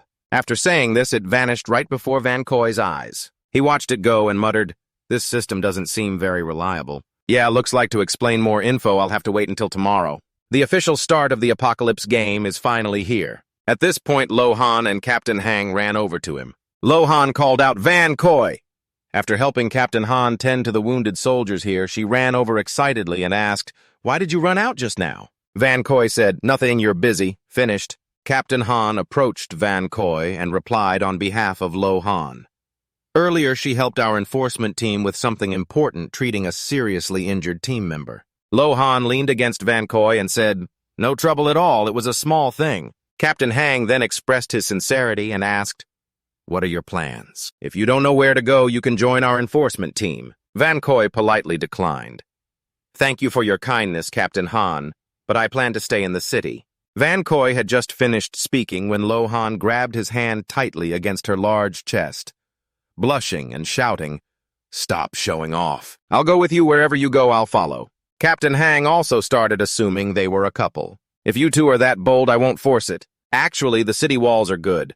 There are many zombies inside the city, so outside is probably safer." Then the squad leader handed Vancoy a small car key. He said, "But relying on just your 2 legs, even by tomorrow, you won't be able to get out of the city. We have a car. It should be enough for you to drive out of the city. Consider this a gift to thank you for killing the zombie pig for us earlier and saving so many people." He helped Captain Hang once, and unexpectedly he generously gifted a motorcycle. Vancoy looked out and said, "Captain Hang, you give us a vehicle, but what about yourself?" Captain Han turned and smiled faintly, saying, "I'll go with my team members living and retreating together." Then he turned and walked away, waving goodbye without looking back. Ahead were Captain Han's teammates. He said, "Be careful, you two. Next time we meet, don't turn into monsters, or it'll be very hard to fight." Vancoy and Lohan felt Captain Han's generosity and kindness. Both smiled as they watched him leave, feeling the warmth of this dry man. Then Lohan turned to Vancoy and asked Vancoy, "Why did you refuse Captain Hang just now? Wouldn't it be better to act with the enforcement team than to go solo?" "Yes," Vancoy said. "That's not necessarily true." He thought about the human cluster from earlier and murmured, "The system said the game rules are incomplete. After players arrive, there might be more anomalies. The more crowded places are less safe. Lohan's home is no longer accessible. It's better to hide somewhere less populated for a while. Wait until the world stabilizes before going to the central area." Then Vancoy turned to ask Lohan, "Do you know the exact location of the farm where your mother buys vegetables?" Lohan immediately replied, "I know it. I've passed by a few times. It's somewhat familiar." "Yes." Vancoy heard this and walked ahead, teasing, "You wouldn't give me a fake address to trick me into going to a relative's place, would you?" Lohan was startled and flustered. "Vancoy, if you're capable, then don't go." Vancoy tossed the motorcycle key in his hand and said, "Let's go. Let's go. Let's find the gift Captain Han left for us first." After a moment, the two had moved to the motorcycle that Captain Han had gifted them. "Yes." Vancoy stood in front of it, whispering, "This motorcycle is really the gift Captain Han left for us." Right in front of Vancoy was a powerful warhorse, something hard to buy with money in normal times. It was truly something that would make any man's heart race wildly. "Yes." Vancoy looked at it with bright eyes and had to exclaim, "It's really handsome." Quickly, the lights turned on, the motorcycle system started, and the engine roared powerfully. Yes, Vancoy was seated on the bike and Lohan was ready right behind him. Sitting on the new warhorse, he joyfully said, "The feel of the handle, the cooling ability, the smoothness. It really is the dream bike for any man." Lohan didn't understand any of these things. She sat behind, crossed her arms, looked down at the bike and whispered, "It's just a flying bike, nothing special yet. Vancoy is more enthusiastic about this bike than about me." Then Vancoy revved the throttle hard, wind rushing wildly behind. He shouted loudly, "Ready to go!" Then Vancoy gripped the clutch tightly and sped off the wind fierce, Lohan's hair flying everywhere. Vancoy was very happy experiencing this for the first time. She immediately clung tightly to Vancoy, holding on out of fear. Lohan shouted, Hey, slow down a bit." But Vancoy was even more excited, completely ignoring Lohan's feelings. He kept pushing harder, the stronger the better, then shouted, Hoo-hoo, take off! Very quickly, Vancoy and Lohan had traveled through many paths. They passed through a field where the crops had withered because no one was watering them anymore. Vancoy sped along every stretch of road. He noticed that the alleys had changed a lot and were deserted, no one passing by. Lohan, too scared of the speed, kept pressing her body tightly against Vancoy. Very soon he stopped the bike at a large house. Lohan got off, looked up, and said, Vancoy, we've arrived. This is the farm owner's house. My mother and I used to come here often. Lohan was about to go inside first when Vancoy pulled her hand and firmly said, Wait, something's not right here. In the distance, there were some devices that looked like robots. They were lurking closer, and more of them kept coming. The whole group gathered near Vancoy and Lohan. These were creatures covered in blood, but not zombies, and they approached Vancoy and Lohan. One representative of them could be seen more clearly. They seemed to be controlled by someone, their bodies dripping with blood. Their two eyes on top of their heads glowed with energy. Lohan said, "You must have lived in the city too long, huh? Nowadays, technology is very advanced. Traditional farming is almost entirely replaced by machines. At this farm, one person is enough to control all the robots working. The villagers just come here to enjoy life." Vancoy furrowed his brows and said, "Killing people is also for enjoying life." Lohan was startled and blankly asked, "What?" He looked toward the approaching robots and said, "There's a smell of blood in the wind. Besides, look closely, each robot is covered in blood." After realizing the situation, Lohan glanced around and saw a crowd of robots taller than humans had gathered and surrounded both of them and the motorcycle. Vancoy immediately summoned a sword in his hand. Confidently, he said, "Luckily, these industrial robots are strong but usually not armed. At least we don't have to face weapons." Lohan quickly summoned a small blade in her hand. Now she was different from before, stronger in spirit, nodding slightly. Yeah, they were ready for a good fight. Suddenly, a small drone flew toward Vancoy and Lohan from the front. Both immediately noticed it. The small drone's two eyes lit up. It projected a laser-like beam sweeping strongly in front of Vancoy and Lohan. It locked onto a target in the drone's sight. Lohan behind fearfully called out to Vancoy. Vancoy stepped in front of Lohan and said, "It's okay, these small robots only have basic functions, they don't threaten us. I guess their owner is somewhere behind watching us." Suddenly, a man's voice came out from the drone's tiny speaker, "Then get lost and the woman stays." But the drone was trying to snatch Vancoy's valuables. He showed obvious annoyance and shouted loudly. Without hesitation, Vancoy grabbed the drone flying in front of him. It was caught tightly in Vancoy's hand and played with. Then Vancoy tormented it thoroughly. The drone buzzed inside his palm, warning system damaged. Lohan was stunned by Vancoy's attitude. A moment later, in Vancoy's hand was the drone tangled in a mess of wires and devices. He said, "Just controlling a tiny agricultural drone and it dares to try to steal, and it even tells me to get lost, I'll smash you easily." System notification, rapid creature control device destroyed, gain 10 points. Vancoy was startled. Even this scrap heap gives points. Does it have a boss creature? You can guess that the current situation very likely means the farm owner is just like the female assassin from before, transformed into a boss while still controlling the swarm of robots surrounding him. Vancoy smiled faintly with satisfaction, a small toy that still earned 10 points. If we clear out this entire robot farm, who knows, I might jump straight to the top. Thinking that, he turned to look at Lohan. Behind opportunities come with risks. Now we reveal ourselves while the enemy stays hidden. If he controls the robots to ambush Lohan, it would be dangerous. Lohan immediately realized Vancoy's thought. She stepped closer and patted his shoulder. "Vancoy, you don't need to worry about me. Having chosen to follow you, I've already prepared myself mentally. I want to be your teammate and protect your back. Even if I die, I absolutely won't become a burden or hold you back." "Yes," Vancoy said, "don't open your mouth or you'll die." "With that, Will, if she doesn't live to old age, it'd be a shame." Saying that, he quickly crushed the bee robot in his hand. Then Vancoy handed Lohan a small gun and said, "Here, take this. If any robots come later, just shoot freely." Lohan took it and asked curiously, "Only snipers can use harmony weapons, but this one doesn't seem to have any limits." Vancoy, "What exactly is this?" What he handed her showed clearly on the special prop system, charging at 70% usable status. Vancoy stepped in front of Lohan to confront the robots slowly approaching them. He said it's an electromagnetic pulse device equipped in robot farms. The farm has basic artificial intelligence. It's large in size, and once out of control, it's hard to restrain with human strength. So the farms are equipped with props to prevent unexpected situations like this electric gun hidden in the tail of the messenger bee. Don't underestimate it because it's small. One shot can paralyze the biggest robot here. But it consumes a lot of energy and doesn't affect humans, so remember to use it carefully. Lohan was surprised and said, "That's powerful. I didn't expect you to have stuff like this." Vancoy laughed, long and handsomely said, "I used to be an outstanding student at the Middle East English Academy.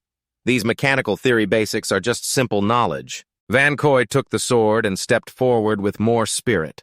"There's a tough battle ahead, so you should protect yourself first." Lohan was stronger too, holding the weapon he gave her, and nodded firmly. Just then a little bee flew by. Vancoy looked up and noticed the bee fly over and land on a robot's head. It said, "Kid, the toy gun in your hands can only shoot once every 10 minutes at most. Are you really planning to rely on it to kill me for points? Lohan noticed and said, that's the sound from earlier that startled Vancoy as well. Kill for points. The bee continued sarcastically, clarifying, don't you know? Do you really think this crappy game was made by the government to save the world and level up by killing monsters? They use points to hang people. The goal is just so the damn players who come out of nowhere can enjoy it while the real bloodshed and killing happen here. Then the tone got more terrifying. The bee continuously shook and moved fiercely, saying once you understand the organizer's purpose, this game becomes much simpler. Not only monster killers get points, but monsters killing people, even humans killing each other, all can earn points to survive.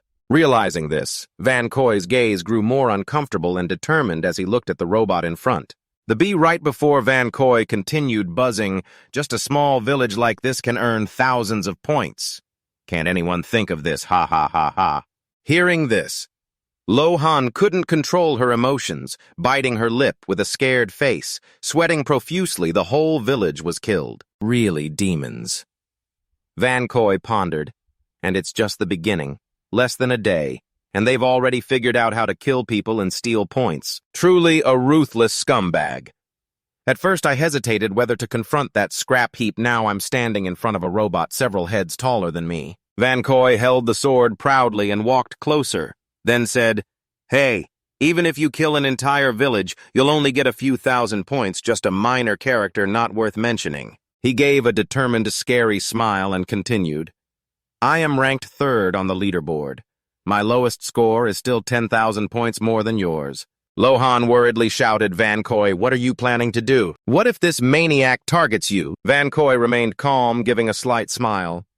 That's exactly the effect I want. Yes. Vancoy feared nothing, pointing at himself and looking up.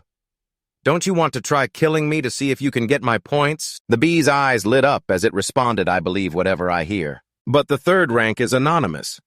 How can you prove that person is you? Vancoy slammed his sword down hard. I got a temporary 10x multiplier in a random pack and earned this many info points. He swung his sword sharply, splitting 2 bees on the robot's head as he spoke. Just look at the leaderboard. If 3rd rank hasn't increased by 10 points, you'll know immediately. Instantly in Vancoy's cold gaze, the system notification appeared. Destroying level 1 controlled creatures. Grants 10 points multiplied by 10. The person in the shadows controlling the robots was watching the leaderboard too. His voice faltered as he said, it changed, it really changed. Could this guy actually be 3rd rank? Nearly 20,000 points this time. I'm going to get rich. This guy isn't scared. Instead, he got even more excited when facing Vancoy, then pointed and pressed the enter button on the system, saying happily, all machines obey orders, eliminate this intruding man completely. At the same time, the machines across the entire farm gathered in greater numbers, responding in unison. Yes. Vancoy estimated it was very dangerous, saying, you hide first. Lohan quickly dashed off, then turned back to say, okay, but you have to be careful. Lohan left, leaving only Vancoy and his warhorse. He stood firm with his sword, waiting for the robots to rush and attack him all at once. Vancoy moved swiftly, slashing back and forth continuously at the robots trying to attack him. Vancoy's eyes flashed as he thought, they want to use these robots to wear down my skill. 6 and steal points. This mini-boss is really cunning, but Vancoy jumped up and struck each robot with a lightning aura, shouting, I will never fall into your trap. Then he jumped again, cutting off another robot. Left, right, and behind Vancoy, he struck so fast that wherever his sword hit, the robots fell apart. He didn't give any of them a chance to touch him at all. Vancoy slashed through a line of charging robots, sending them flying and breaking them into pieces. Lohan hid in a corner below, seeing the positive signs, happily resting her head. That's great. One robot was bolder than the others. It clenched its fist, gathering energy, aiming straight for the back of Vancoy's neck, and launched an attack. Vancoy felt the oppressive force rushing at him. Before the punch landed, his body was violently thrown, slammed close to the ground, arms and legs flailing. His holy sword dropped and he was immobilized. Vancoy. Hit by one strike from the robot.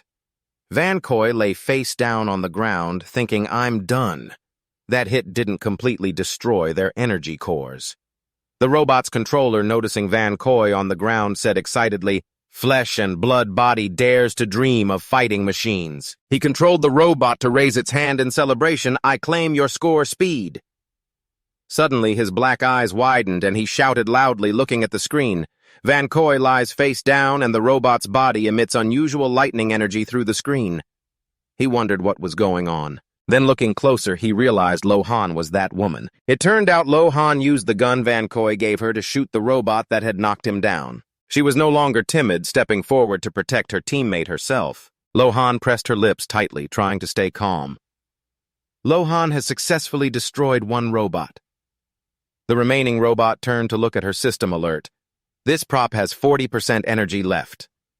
Lohan was very panicked at this moment. Using one shot cost 30% energy. Looking at the robot in front of her, it was still very strong, she whispered, "But right now I can't afford to worry that much anymore." Lohan could only use the remaining energy in her small gun and slowly retreated. Suddenly, she heard a strange noise. Lohan turned around in surprise and shouted loudly someone was stepping out. He wore flip-flops and walked boldly, growling, "What a nuisance." He was the boss of this farm, wearing shorts and a tank top. His whole body had turned into a zombie, but he still had the ability to speak and think like a human. In his hand was a butcher's knife. As he walked, he said, "I have to handle this myself. Later, I'll torment you to bits, but first I have to take that brat's life." This boss was clearly targeting Vancoy, lying on the ground. Lohan weakly resisted him with only a small gun in her hand. She pointed at the boss and shouted again, "Don't come near Vancoy or I'll shoot!" But he didn't pay any attention to Lohan's words. He just held the butcher's knife and moved closer to Vancoy. He didn't even look back at Lohan and said while walking, "That gun of yours can't do anything to me. Focus on yourself and don't waste energy worrying about him." As he approached, a robot suddenly came running from somewhere, jumped on him, grabbing his arms and legs to ambush Lohan. She just realized in time immediately. Lohan turned to the attacker, closed her eyes tightly, and fired back. Don't come here." The robot that was about to attack Lohan suddenly froze, system alert showing only 10% energy left. Lohan's face was drenched in sweat. She looked at her small gun and feared inside, "It's over, out of ammo, have to get Vancoy to escape quickly." But looking at the current situation, Vancoy was motionless, and the boss was eagerly holding the knife near him. But now it was too late. The boss was very pleased, walking and laughing. "Heh, go die." So it turned out Vancoy had only been pretending to lure the boss outside. He immediately opened his eyes wide and looked back. At this moment, the boss realized and was shocked, mouth agape. "You were pretending." Vancoy immediately stood up and said, "Of course." So Vancoy had successfully lured the boss outside. He turned around, faced the boss directly, and said, "Do you really think those rags can stop me?" At the same time, Vancoy threw the small sword in his hand, forcefully lunging forward. The small sword flew at lightning speed, aimed straight at the boss's face. The boss couldn't react in time and could only retreat and shout loudly. Then a powerful move erupted in the battlefield as he dashed forward fiercely. Lohan also feared the explosion happening nearby. The sword flying right in front of the boss stopped. He faced the tip of the small sword. Vancoy was surprised as the system alerted that the owner was in serious danger and activated the automatic protection program. This was a notification from the boss's largest robot, which simply destroyed the attacking sword aimed at its owner with a light squeeze. The boss was unharmed. Behind him was a huge support, the large robot spinning its barrel, detecting enemy position and immediately firing energy bullets. On the large robot's two shoulders, it fired several terrifying shots continuously, all simultaneously targeting Vancoy. These all targeted Vancoy tightly. He took advantage of them being close to jump up. All shots aimed straight at the ground and exploded. Vancoy reckoned he couldn't withstand the overwhelming firepower of this enemy. He retreated to Lohan's side and shouted, "The car is very fast." Lohan and Vancoy skillfully got on the vehicle while the boss's gunfire continued chasing them. Vancoy sat on the motorcycle and hurriedly rode off with the beauty. Lohan sat behind the bike. Worried about him breathlessly, asked, "Are you okay?" Vancoy drove while turning back. "I'm fine, that old cunning snake. If I hadn't purposely exposed a flaw, it wouldn't have been so easy to lure him out of the control room." He thought inside, I just didn't expect the opponent to have the 4 deadly poisons. I almost lost my life. But the boss didn't let Vancoy and Lohan go easily. He controlled his huge robot to chase after them, destroying every house they passed. Lohan looked back in fear, holding on to Vancoy, and asked, "The boss has sat on top of the big robot's brain. He's directly controlling it and chasing after us." This guy was very smug. "The automatic defense system of Lao 2 is the best in the world. If you still dare to dream of ambushing me so Lao 2 can catch you, it'd be strange if I didn't tear you apart like a soccer ball." He kept attacking the back of the vehicle carrying Lohan and Vancoy, but unfortunately for him, every shot he fired missed. Vancoy, carrying the beauty, sped away. The speed was too fast.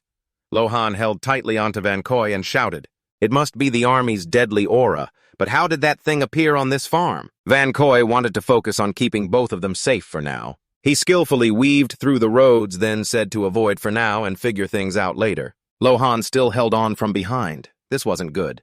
Getting out of the village into an open area made it easier for the guns lock-on to fail. Yes, Vancoy miscalculated. He narrowed his eyes and whispered, "No need to get out. Just find a place to hide." So after driving a bit, he looked ahead and saw a big house, thinking to himself, got it. It turned out what Vancoy was focusing on was a dog lying barely alive on the road. He exclaimed, "Sure enough, I guessed right." In such a short time, the mutated animal corpses in the village definitely couldn't have been cleaned up yet. Vancoy stretched out his hand. He used his necromancer resurrection power. Immediately, the energy seized the corpse of the dog in front of him. Then the dog transformed, becoming stronger than a human. It grew sharp fangs and stood up aggressively. Following Vancoy's command, the system summoned the spirit dog. Vancoy then continued riding his warhorse, carrying the beauty as they rushed forward. Now he had an additional dog companion. It ran alongside Vancoy in the same direction. Lohan looked curiously at the dog for a long time. She realized Vancoy wasn't panicking and running blindly, but was actually looking for a corpse. But can just one dog really hold back those huge monsters behind? The boss, controlling his giant robot, kept chasing Vancoy relentlessly. He moved while shouting, "Don't run. Haha, kid, weren't you confident just now? If you're brave, don't run." Up ahead, Lohan urged Vancoy. He had caught up. Reaching a spot, Vancoy decided to stop the vehicle. He turned the steering. His hellhound also turned, following its master. He shouted loudly, "That's right, Big Black, it's your turn to fight now." Quickly, Vancoy's Big Black dashed forward. It jumped from the ground, then sprayed a stream of bright golden urine from its penis onto the giant robot in the blazing sun. It's called the golden urine water. The boss inside the control center looked at the shimmering golden liquid with horror.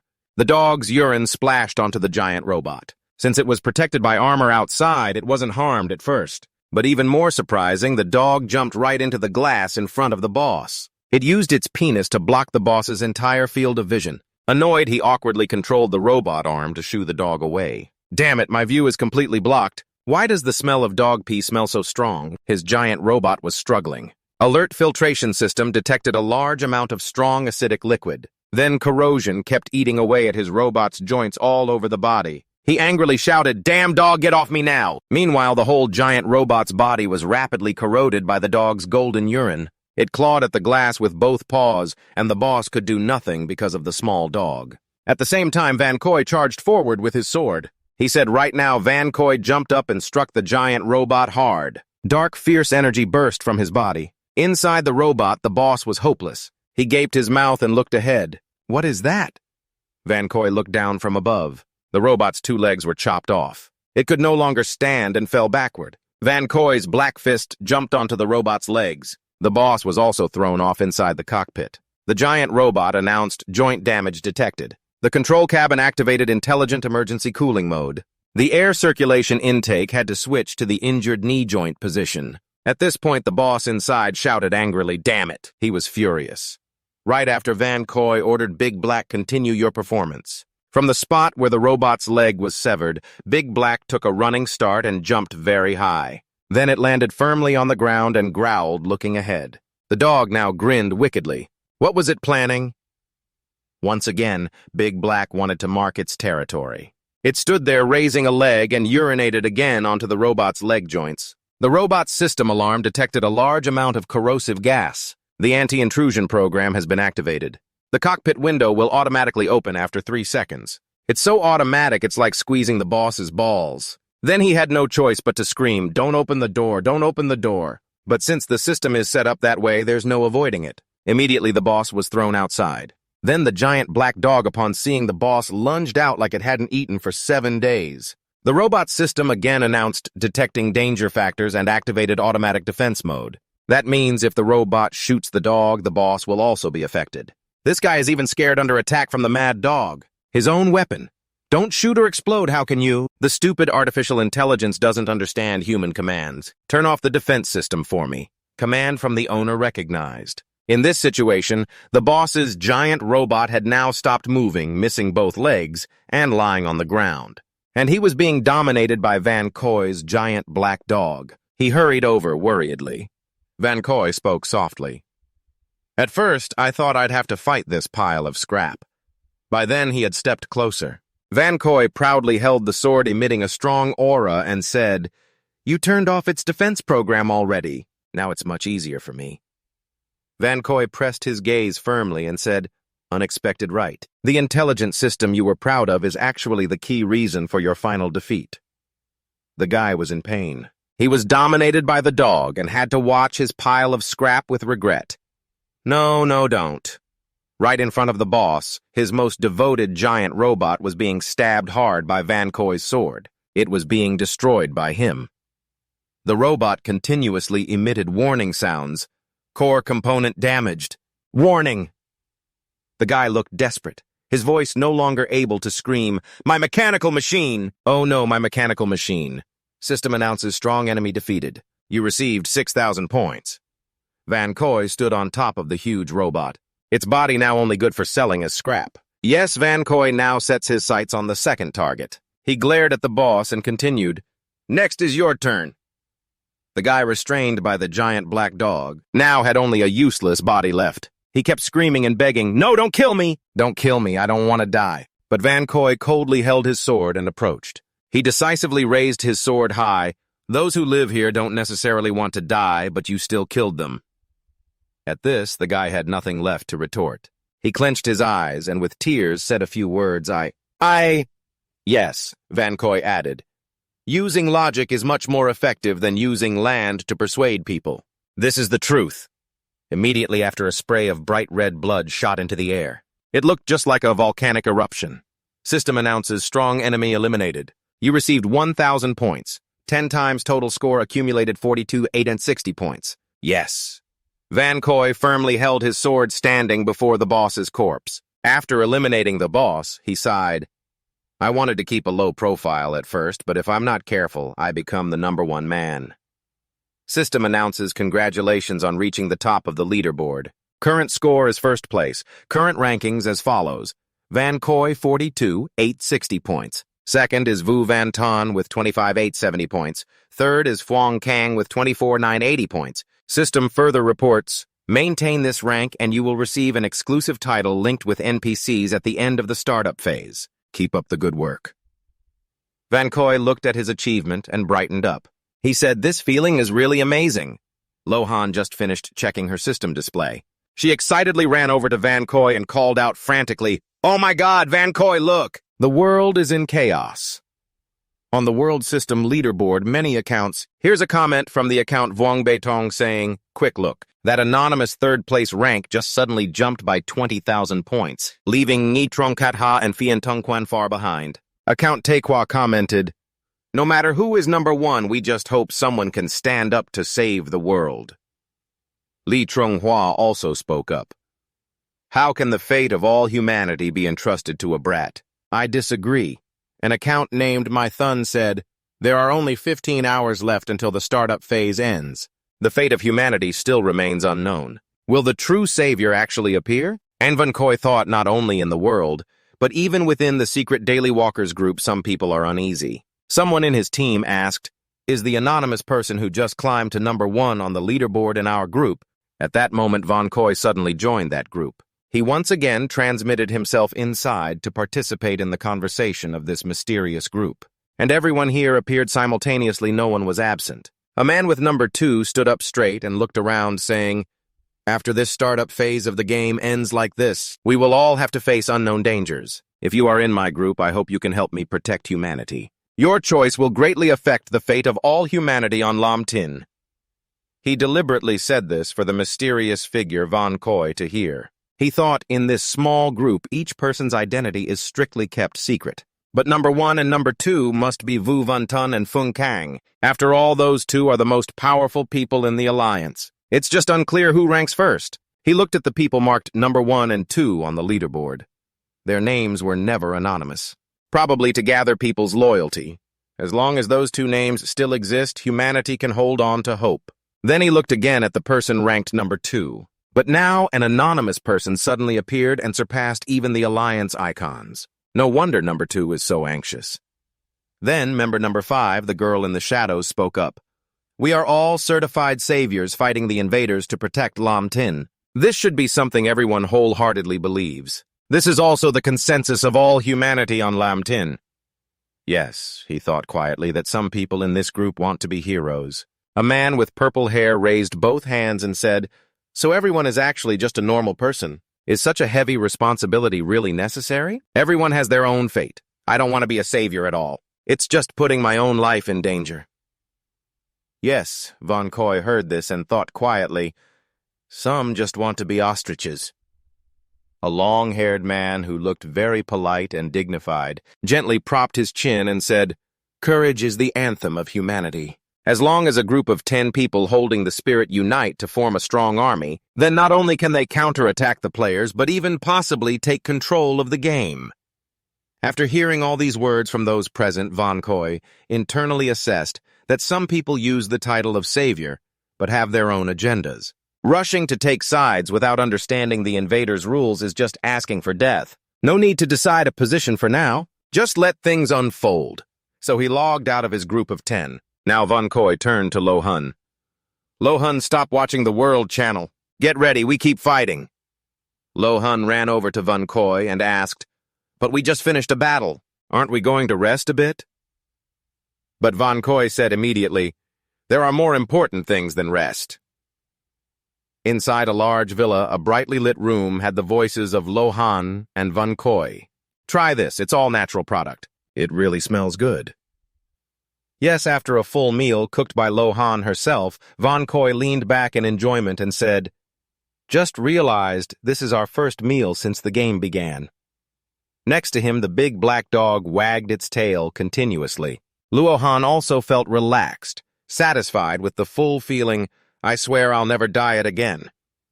Luohan wiped some food off her mouth, happily looked ahead, then said, Thanks to you today, I earned quite a few points.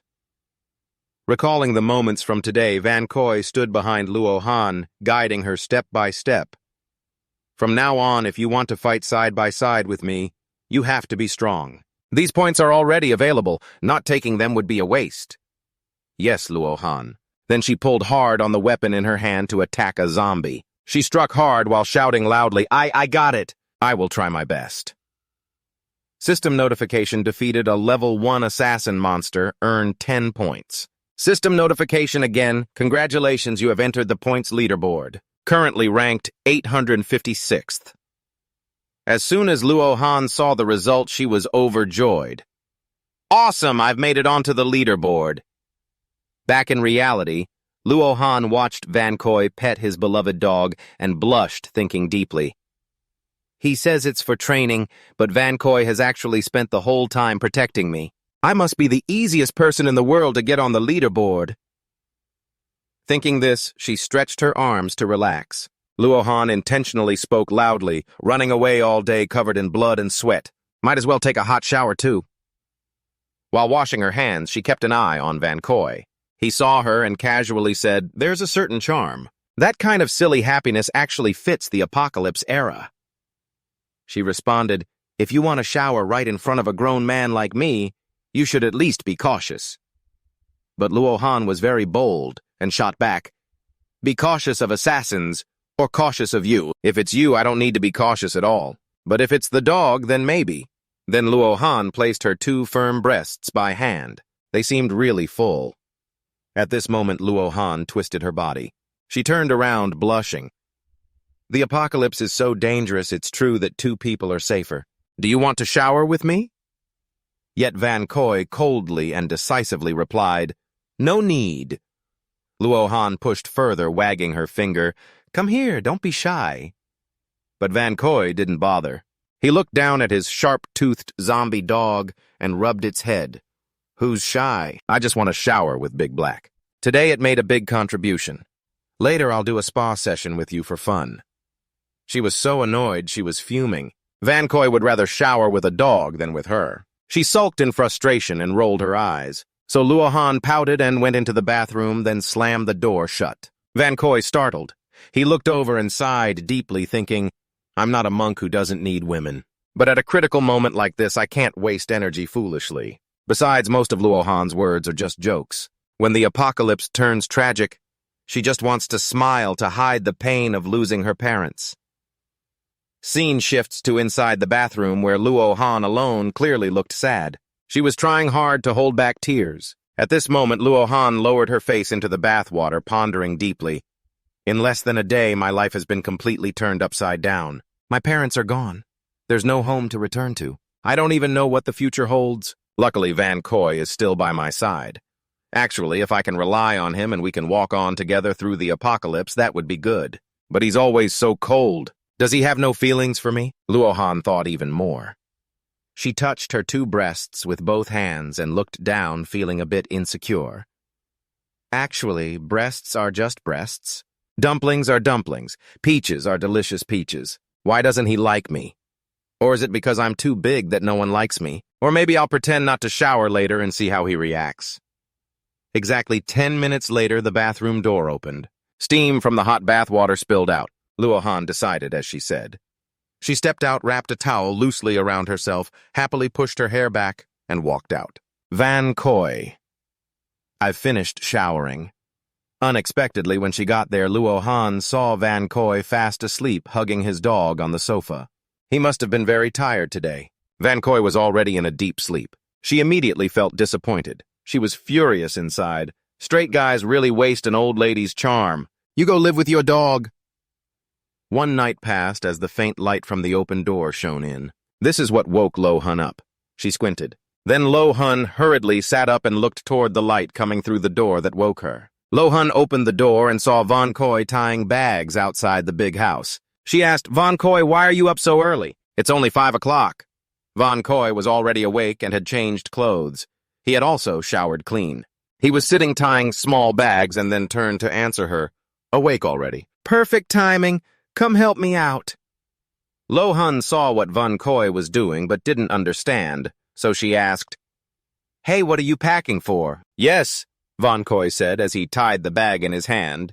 Get ready, we're heading to Trungdau. Vancoy's quick and risky decision startled Lohan. What? Vancoy, aren't we staying at the farm? There's plenty of food here, and besides, it's dangerous outside.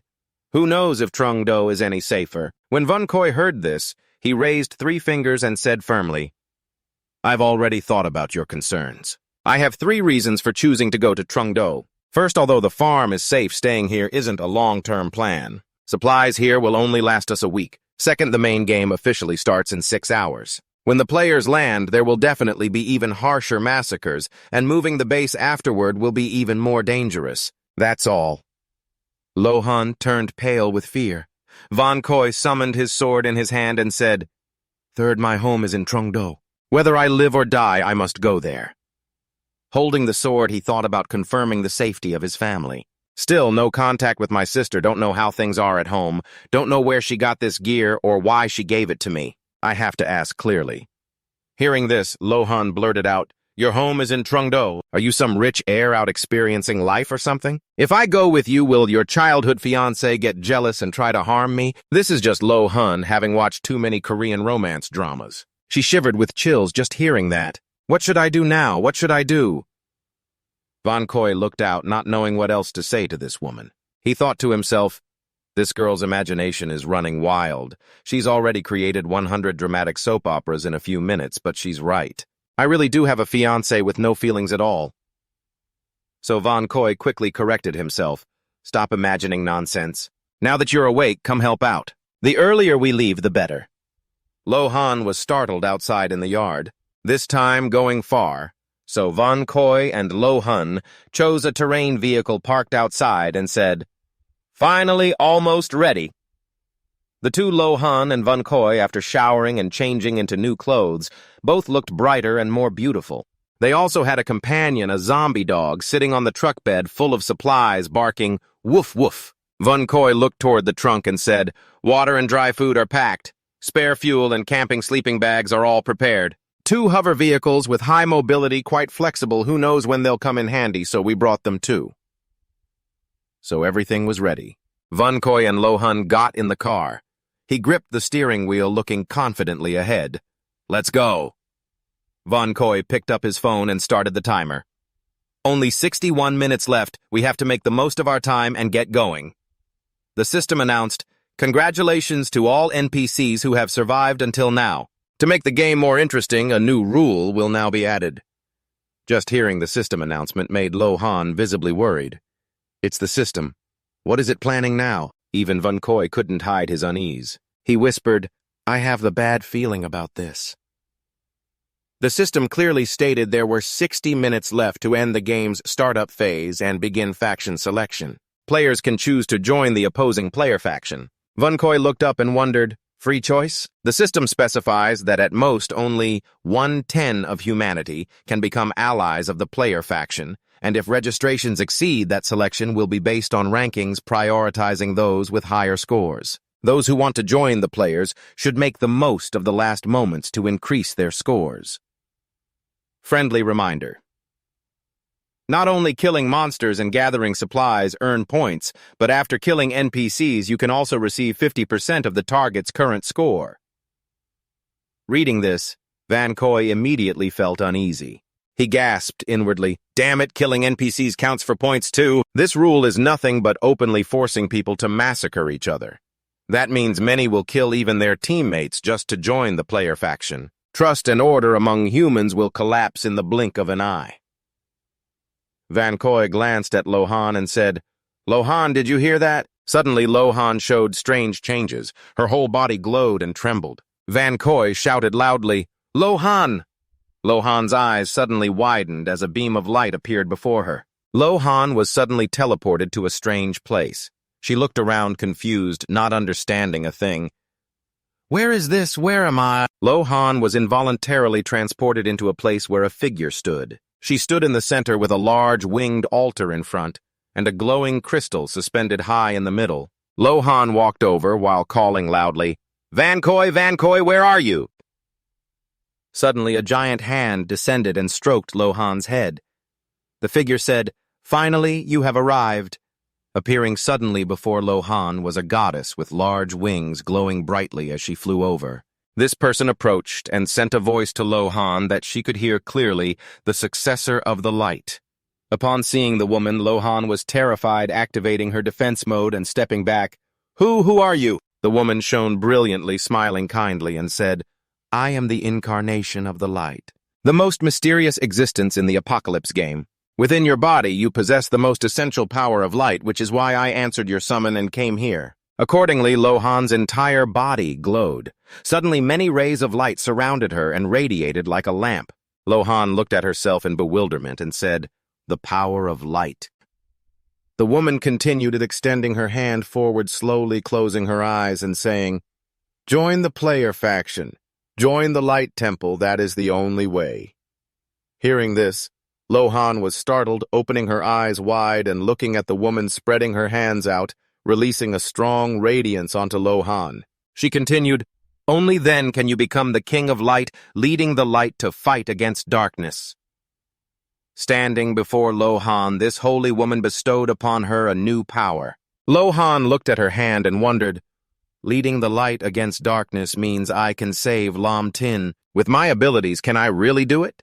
Lohan hesitated a bit, but wouldn't joining the player faction mean betraying my own trust? The woman spoke directly into Lohan's subconscious. "Where there is light, there will be darkness, but hiding in the shadows with the seed of light sent to the world, that is the responsibility of the King of Light. But are you willing to bear this responsibility for the people you care about?" Lohan raised her head, her eyes wide as she looked at the goddess, then stammered, I... Suddenly, Lohan woke up gasping wide-eyed. She was now in the car with Vancoy. Vancoy was driving and immediately asked, "Lohan, are you okay? Did you hear what I said?" Lohan, startled, turned to call Vancoy. "What did you see?" She answered calmly, "Yeah, what happened to you just now?" "Lohan, if my existence is discovered by anyone, the path of light will be destroyed by this game. Remember to join the Radiant Temple. Your choice affects the survival of all Lam Tin." She wanted to tell Vancoy, but changed her mind, looking ahead and saying casually, "It's nothing, I was just scammed a little bit." So Lohan shyly turned away. "Right, the system did say you can join the player faction." Vancoy slammed on the brakes hard, stopping suddenly on the highway. The car skidded loudly, smoke and dust flying everywhere. Yes, Vancoy's face immediately turned pale. "Lohan, do you want to join the player faction?" Lohan shouted quickly. "How could I? They destroyed my family, killed my parents. Even if I die, I won't surrender to the enemy." Then her eyes looked away and she said, but again she remembered that woman who had just appeared in her mind was not an ordinary person. Compared to humans, she seemed more like a god. Were her words really true or false after all? Lohan looked outside, then shyly whispered, "Vancoy, have you thought about joining the players?" She thought to herself, if it were Vancoy, what would he choose? Yes. Vancoy thought for a while, then looked far away and answered directly, no. Lohan turned to argue, but maybe joining the players could offer protection. In this post-apocalyptic world, no one knows what they will face. Can we survive amidst countless monsters? Yes, Vancoy smiled lightly. Who knows? Humans always like to decorate the path they have never taken. Staying with humanity might be a choice. After all, players can slaughter NPCs at will. In their eyes, we are probably no different from those monsters. Lohan was startled hearing this. She turned to look at Vancoy. Vancoy continued driving with a focused look, then said, "But no matter what, once I choose the path opposite the players, I will never regret it and will keep going to the end." Lohan said, "Even knowing the other side cannot be defeated, and persistence only leads to death." Vancoy asked determinedly, "In this world, there are always people who, even knowing it's impossible, will still charge forward without hesitation. Isn't that how it is?" Lohan was stunned, knowing it's impossible but still moving forward without hesitation. She pressed her lips and told herself, "Vancoy said exactly, someone has to take this path. Once chosen, there should be no regrets." After the dream, Lohan cautiously looked down and questioned herself with his strength. If I wasn't holding him back, he'd definitely shine even brighter among humanity. As for me, if I can save their faith, no matter how hard it is, I have to try once. On the vehicle where Vancoy was carrying Lohan, she said, "Vancoy, I've decided to join the players." Vancoy seemed to have guessed he didn't resist much, but sighed deeply. He looked outside and thought silently, if there were a peaceful path, who would willingly live on the edge? Lohan's choice was only natural. "Yes." Vancoy stopped the vehicle. He handed over to her his favorite steed standing next to the big black one. Vancoy said to her, "Take enough water and food with you. This vehicle still has enough energy to take you back to the farm and wait for the players to appear." Lohan looked at Vancoy and called out sincerely, "Vancoy." Vancoy decisively gave the helmet to Lohan. "All right, don't act like it's a deadly farewell. It's not like we won't meet again." Vancoy put the helmet on Lohan and leaned close. "Who knows, maybe one day I'll become the final boss of this world, and then you, a holy mage, will come to defeat me." Lohan looked at Vancoy without saying anything else. Actually, she wasn't allowed to speak. Lohan, hiding many feelings inside, hugged Vancoy tightly. He was startled by the sudden hug from her. Lohan's tears welled up. She tried to lean against him and said, "Even though I've chosen a different path, Vancoy, remember this. I will never be your enemy." Yes, Vancoy hugged Lohan back. He didn't say anything, just smiled gently and nodded in agreement. Vancoy stroked Lohan's head and said softly, "Almost 30 years old and still acting like a child, making promises. Isn't that a bit immature?" he thought silently. Lohan is a kind person who won't harm him intentionally, but there's a good saying, if not on the same path, then not of the same mind. Now he looked straight at her gently. "Let's go, the players will be here soon." So Lohan climbed onto Vancoy's cool steed. She revved the engine and headed straight to the farm. Vancoy watched and said, "Didn't expect in the end, it's still the big black one by my side." The dog sat next to Vancoy and barked once. So now Vancoy was alone on the deserted road. He looked up. Now all that's left is to wait for the game to start. The system board displayed the remaining time as 39 minutes and 27 seconds. Lohan was still rushing back to the farm at this time. The system announced there were 12 minutes and 58 seconds left in the batch. Vancoy was also on his way to find his parents. Then there were 4 minutes, 86 seconds, 2 minutes, 31 seconds left, and the appointed time had come. The system announced time was up. The apocalypse game officially began. Players entered. After parting from Lohan, he continued to his parents while Lohan returned to the farm. On the speeding vehicle, the system flashed a notice the apocalypse game officially began. The player entered the arena. Vancoy's car was in autopilot mode. He was studying his system files. So many new rules. No wonder they said earlier the game hadn't officially started, so it was hard to analyze the data.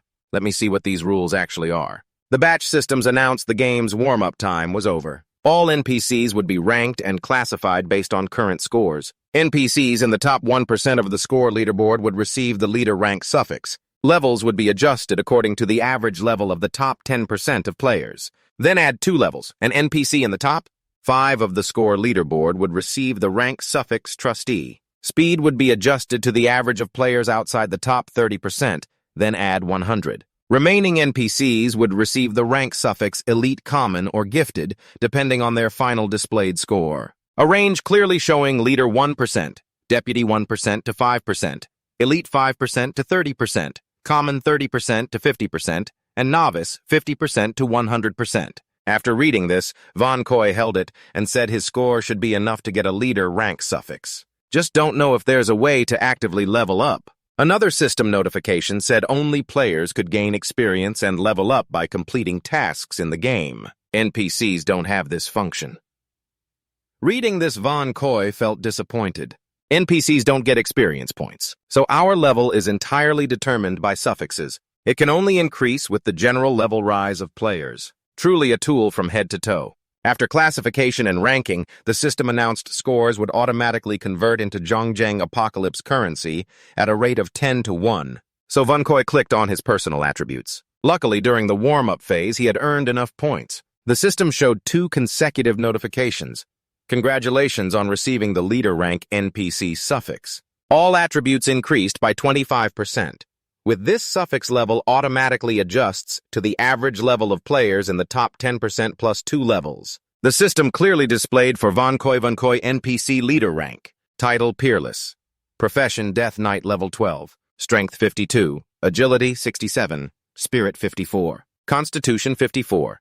Matches top 10% personal talent. Try 2-dimension. Effect points multiplied by 10. Current auto-cancelled. No specific designated value. Unique profession. Specialization. Death Shadow Level 1. Skill owned Phantom Resurrection. Reading this, Vancoy nodded. With the highest leader rank suffix in hand, while other players just entering the game were only level 1 newbies. I'm already a level 12 boss now. Such a high level wouldn't defeating players be as easy as flipping a hand. A system showed the world map had been partially opened. 600 newbie maps planned. Players reaching level 10 could leave the village. All NPCs and monsters not in the newbie rank forcibly downgrade if entering the village. Reading this, Vancoy sighed. It's just a pity all players were still stuck in the newbie village. The system appeared again and informed him the primal energy system has been activated. All professions can use primal energy control to perform supernatural level skills. Vancoy was surprised. Primal energy. What is that? Is this a new type of energy in the game? A custom primordial energy thyroid system has been activated. All current players and NPCs can now summon their own battle armor. The defense and durability of the armor scale proportionally with personal physical strength. When not wearing armor, body strength is only 20% of the armor's power. All creatures not powered by primordial energy have reduced strength, including but not limited to ranged weapons and combat machinery. Reading this, Vancoy folded his arms. His expression was somewhat annoyed. This new regulation essentially weakens existing combat resources to force humanity on Lam Tin to depend on primordial energy. Players clearly understand the reason better than us, so they will quickly dominate the leading position. Immediately after Vancoy rushed off, the internal system displayed messages from forum members. One person named Vuong Tu said this whole world is really fake. The human alliance is serious. I also saw an account with the nickname Goddess. I can only say I respect personal choices. Account Lao Fu spoke up. Respect. Respect my ass. This is a betrayal of all Lam Tin humanity. I Lao Fu am the first to openly oppose. Inside the car, Vancoy read all the comments from these people. He said, why are there suddenly so many new messages? Of course. Who betrayed Lam Tin? The system shows a message from someone named Kikwa exactly. We ordinary people are standing against the Lam Tin leadership. The fake leader of the alliance, Vu Van Tan, has chosen to side with the players. He even leads forces to confront war god Phuong Nga in the Middle East. This person named Chi Kwa continued, therefore the alliance must provide us an explanation. Yes, Vancoy was shocked here. What? Those two great figures actually fought in the Middle East. Hastily opening the system, he quickly performed some operations while murmuring, Vu Van Tan's move probably made the situation in the Middle East even more chaotic. Instead of focusing on the fights in the World Channel, it's better to quickly check the updates to see what cards I still have in hand. System notification. Congratulations to the anonymous NPC at the top of the leaderboard for earning the unique title, Absolute. Supreme Level 10. The title owner receives a 25% boost to all attributes, unlocks all normal interactions with NPCs, grants the right to use the unique divine treasure, can issue one fully player-completed quest per day, gain an additional 25% experience and 25% daily utility. System notice addendum. Each time the owner levels up by 10 levels, the title's bonus increases by 25%. The highest titles can be upgraded to level 9. Yes, after reading, Vancoy was more excited. Only one title. Having this title means that although I and others have the same leader level suffix, I get 25% to all attributes. Plus, the Shadow Knight already has advantages in 3 main attributes. At this moment, he focused his energy in his palm. Each time he levels up, his base attributes are boosted tremendously. No wonder everyone wants to be the boss. Owning such overwhelming strength on the leaderboard feels amazing. He paid attention to part of the Absolute title's divine treasure weapon content. But what exactly is this divine treasure weapon? The car stopped without warning. The autopilot detected an obstacle. Vancoy noticed the system but ignored it. When the car stopped, he suddenly looked up. Huh? What's going on? Right in front of Vancoy, 4 men were blocking the path in a passageway. They even drove a large truck out to block the way more securely. A man in front held a stick and pointed, "Kid, get out of the car now." Yes. Vancoy got out of the car with the dog following him. He looked at everyone and thought, they're wearing custom armor, not bad. The welfare system shouldn't go to waste. The system displayed a notification, first time creating battle armor building model. Immediately, Vancoy's people transformed. His whole body seemed fitted with a new layer of clothing. He whispered, I'll create a set of battle armor for myself too. The system notified, modeling complete armor equipped. Vancoy was now fully equipped with a pretty awesome suit of armor. It looked impressive and sturdy. Plus, it enhanced the main character's handsomeness and coolness. He now looked extremely good in the battle armor. His eyes were filled with deadly intent as he glared at the 3 guys in front, growling. These 3 hadn't yet realized the unforeseen trouble coming their way. They saw the main character's new state and pointed mocking, wearing such heavy armor, this kid probably can't even run. Big bro, do you think this guy's really lost his mind? The big bro holding a bat in front replied, ignore him, just take his vehicle and throw this kid to those iron things to eat. Vancoy in his armor exuded a strong aura and said, you're robbers and killers, aren't you afraid of punishment? They still laughed, pressing the baseball bat hard against the ground and said, ha ha, punishment. You're really stupid. The Alliance mayor already ran away, who's left to punish us now? An unreasonable guy pointed the baseball bat straight at Vancoy and said, now whoever has the bigger fist has the right to speak. He looked much more confident and shouted, the weak are destined to be trampled under the strong. Before he could finish, Vancoy's not-so-round fist was already flying close to his mouth. He punched him right in the face. This caused the guy's helmet to almost crack. Just one hit from Vancoy, and the helmet was crushed on the spot. He was kicked into the truck right behind him. The baseball bat slipped from his hand. Just one strike from Vancoy, and this guy was knocked down like iron. His face was bright red, bleeding from several cuts. The other 3 looked at their big bro in fear and shouted, Big bro! Big bro! The blonde in front turned around and said, you brat, how dare you make a move? Vancoy in his battle armor and quite annoyed with these punks said, didn't you yourselves say the weak get swallowed, the strong become kings? The strong are the ones who carry out punishment. The system announced, destroyed a level 8 normal unit, you earned technology points. Vancoy was quite surprised and asked, what are technology points for? Right in front of Vancoy, the system showed him a clearer vision. It clearly listed divine weapon treasures, exclusive treasures for those holding the peerless first-tier title. Talent upgrade weapon. Durability, upgraded to epic purple level. It can also zoom at the nano level. The unlock requirement is over 30. Vancoy thought, specialized weapon treasure. Compared to increasing attributes and privileges with NPCs, this is the biggest benefit the Apocalypse title offers. Grasping the top, Vancoy smiled smugly, thinking to himself, it requires technology points to unlock. For now, no other in-game stats can modify talents as strongly as the Chi 2 dimension. Chibang also uses it to increase technology points first.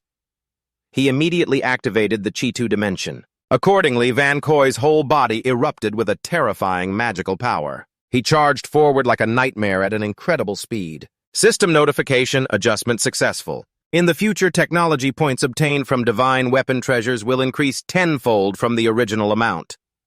These guys were still trying. Both of the two in front rushed forward simultaneously to kill this brat to avenge their big brother. Exactly. Meanwhile, Vancoy remained calm. He also charged forward while saying, it's a waste not to take the available points. But this time, Vancoy unleashed his big black dog. As these two rushed forward, they saw the mad dog enter the battle. It jumped high and opened its mouth wide, showing 2 pairs of long fangs.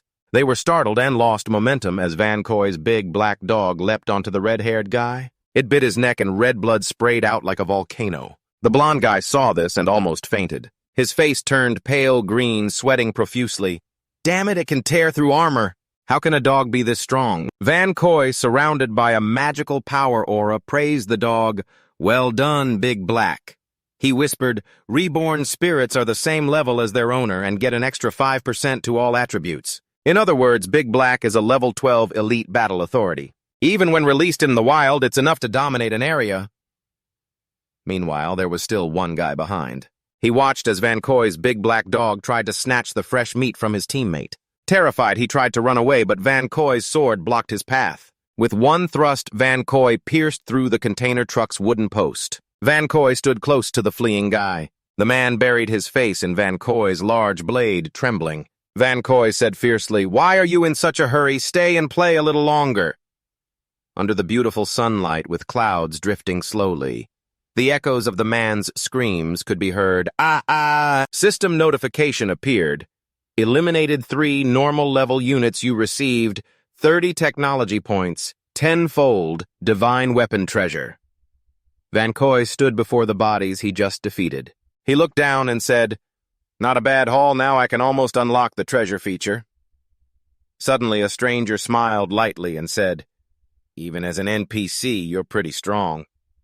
Hearing the stranger's voice, Vancoy turned to look. It was a woman sitting on his pickup truck. In front of her were 2 bodies, 2 men lying there in pain. Vancoy didn't know where this woman had come from. She had a perfect figure with fully toned muscles. The girl sat on his truck very naturally. Vancoy turned to ask who she was. He thought silently that this woman appeared quietly, and even his big black dog hadn't noticed her presence. Hearing Vancoy speak, she jumped down decisively. Then she automatically opened her coat and raised her hand high. Don't worry, I'm Kwang Tiodoa, a player. This girl's name is Kwang Tiodoa, 19 years old. Kwang Tiodoa is beautiful, fair-skinned, and came up to Vancoy on her own. He looked at her thoughtfully and suspiciously, but facing Vancoy, the girl smiled and asked, you're Vancoy, right? Immediately she raised her hand and summoned a cube-shaped object. She calmly said, someone from the player faction assigned me a mission to bring this to you. Suddenly her eyes widened and she emphasized, conveniently. The cube flew straight towards Vancoy. She kicked it with force and shouted, sending you off for a bit. Vancoy was hit directly by the kick. He quickly dodged to avoid serious pain. Looking ahead, the light radiating from Kwang Tiodoa, he thought, could that light be a player skill? At this moment, Vancoy dashed forward at the speed of light. He flew up firmly, holding the sword in his hand, attacking Miss Kwang Tiodoa. She suddenly noticed Vancoy and was startled. So she quickly used her 2 swords to block Vancoy's slash. He pressed the sword tip firmly against the girl's chest armor. At this moment, Vancoy seemed to sense that this woman was not easy to deal with. She took advantage of Vancoy's distraction and jumped back, shouting loudly, what are you doing? Since when do NPCs get attacked so violently? At the same time, behind Vancoy, his big black dog also quickly flew up to attack Kwang Teodoa. It didn't need orders from its owner because it saw its owner being attacked. But as it approached, its face was stopped by Teodoa's foot. She flipped beautifully and successfully kicked away his unlucky zombie dog. Vancoy observed her fighting style and thought silently, her speed is too fast. I'm already level 12 with all 76 points invested in agility, yet she still blocked me. Plus, she even kicked away my big black dog. Looks like I have to take this seriously. Right after Kwang Teodoa stomped hard on the ground, she firmly held her two swords and shouted forward, "Wait, if you want to fight, at least explain why first. Why attack out of nowhere?" "Yes," Vancoy responded to her.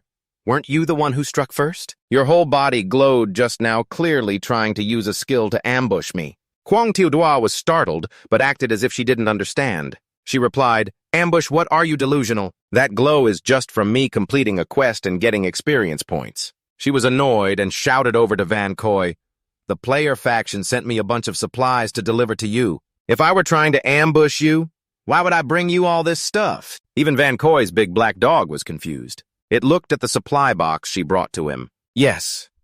Vancoy looked at the box and thought silently, "That's right. This package is almost all medicine and food." He looked inside and smiled quietly, realizing the quest was issued by the player faction. They even knew his exact location. Could it be Lohan looks like she's still okay for now?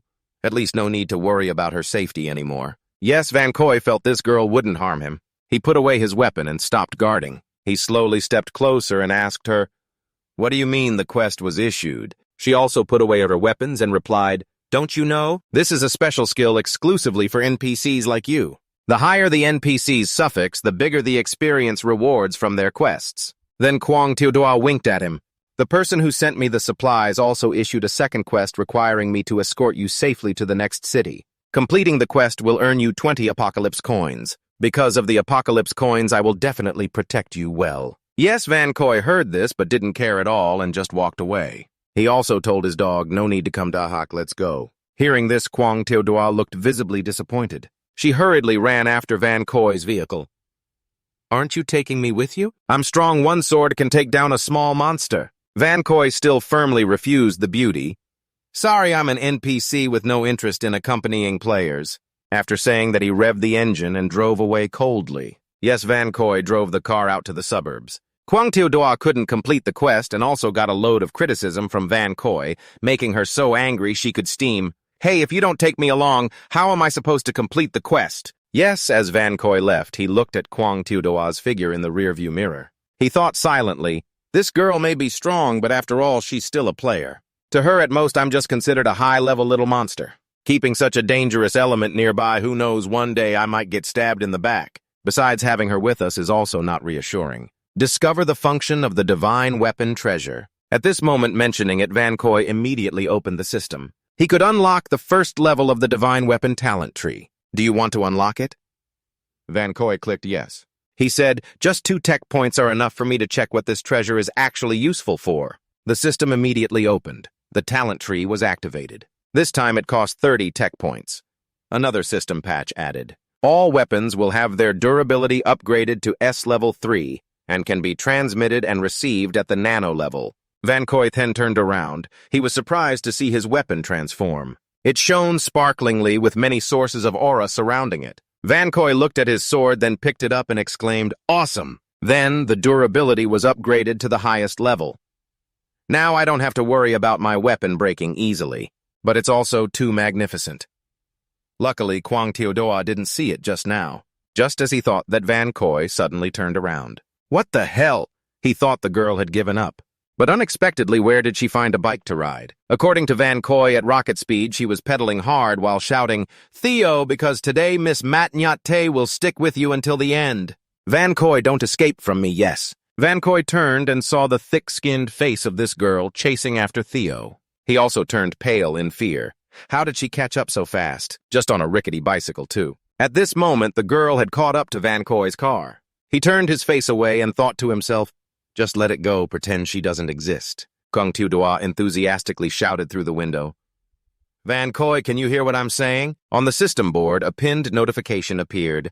Lai Din is live streaming the scene of player Dang Lam at Tan Thu Mon. The live stream currently has reached 13,574 viewers. The system has pinned this post for you. You can click the link to join the live stream room. Yes. After reading it, Vancoy wondered to himself, what kind of live stream is this? How could there be such a high number of viewers? After clicking to watch, Vancoy was astonished and stared wide-eyed. On the screen, many civilians were being hunted down by a terrifying force. They were trying to flee and screaming.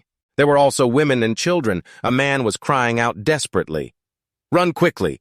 They're coming!" Vancoy looked at the scene, unable to hide his horror. He leaned back and muttered, "Could it really be like this?" Looking at the group chasing these civilians, Vancoy saw they were armed. Everyone was fierce and had strength beyond normal people. One of them approached the live stream section of the system. His face was dark and truly frightening. He smiled with murderous intent. Even Vancoy was horrified and exclaimed, "Could that really be a player?"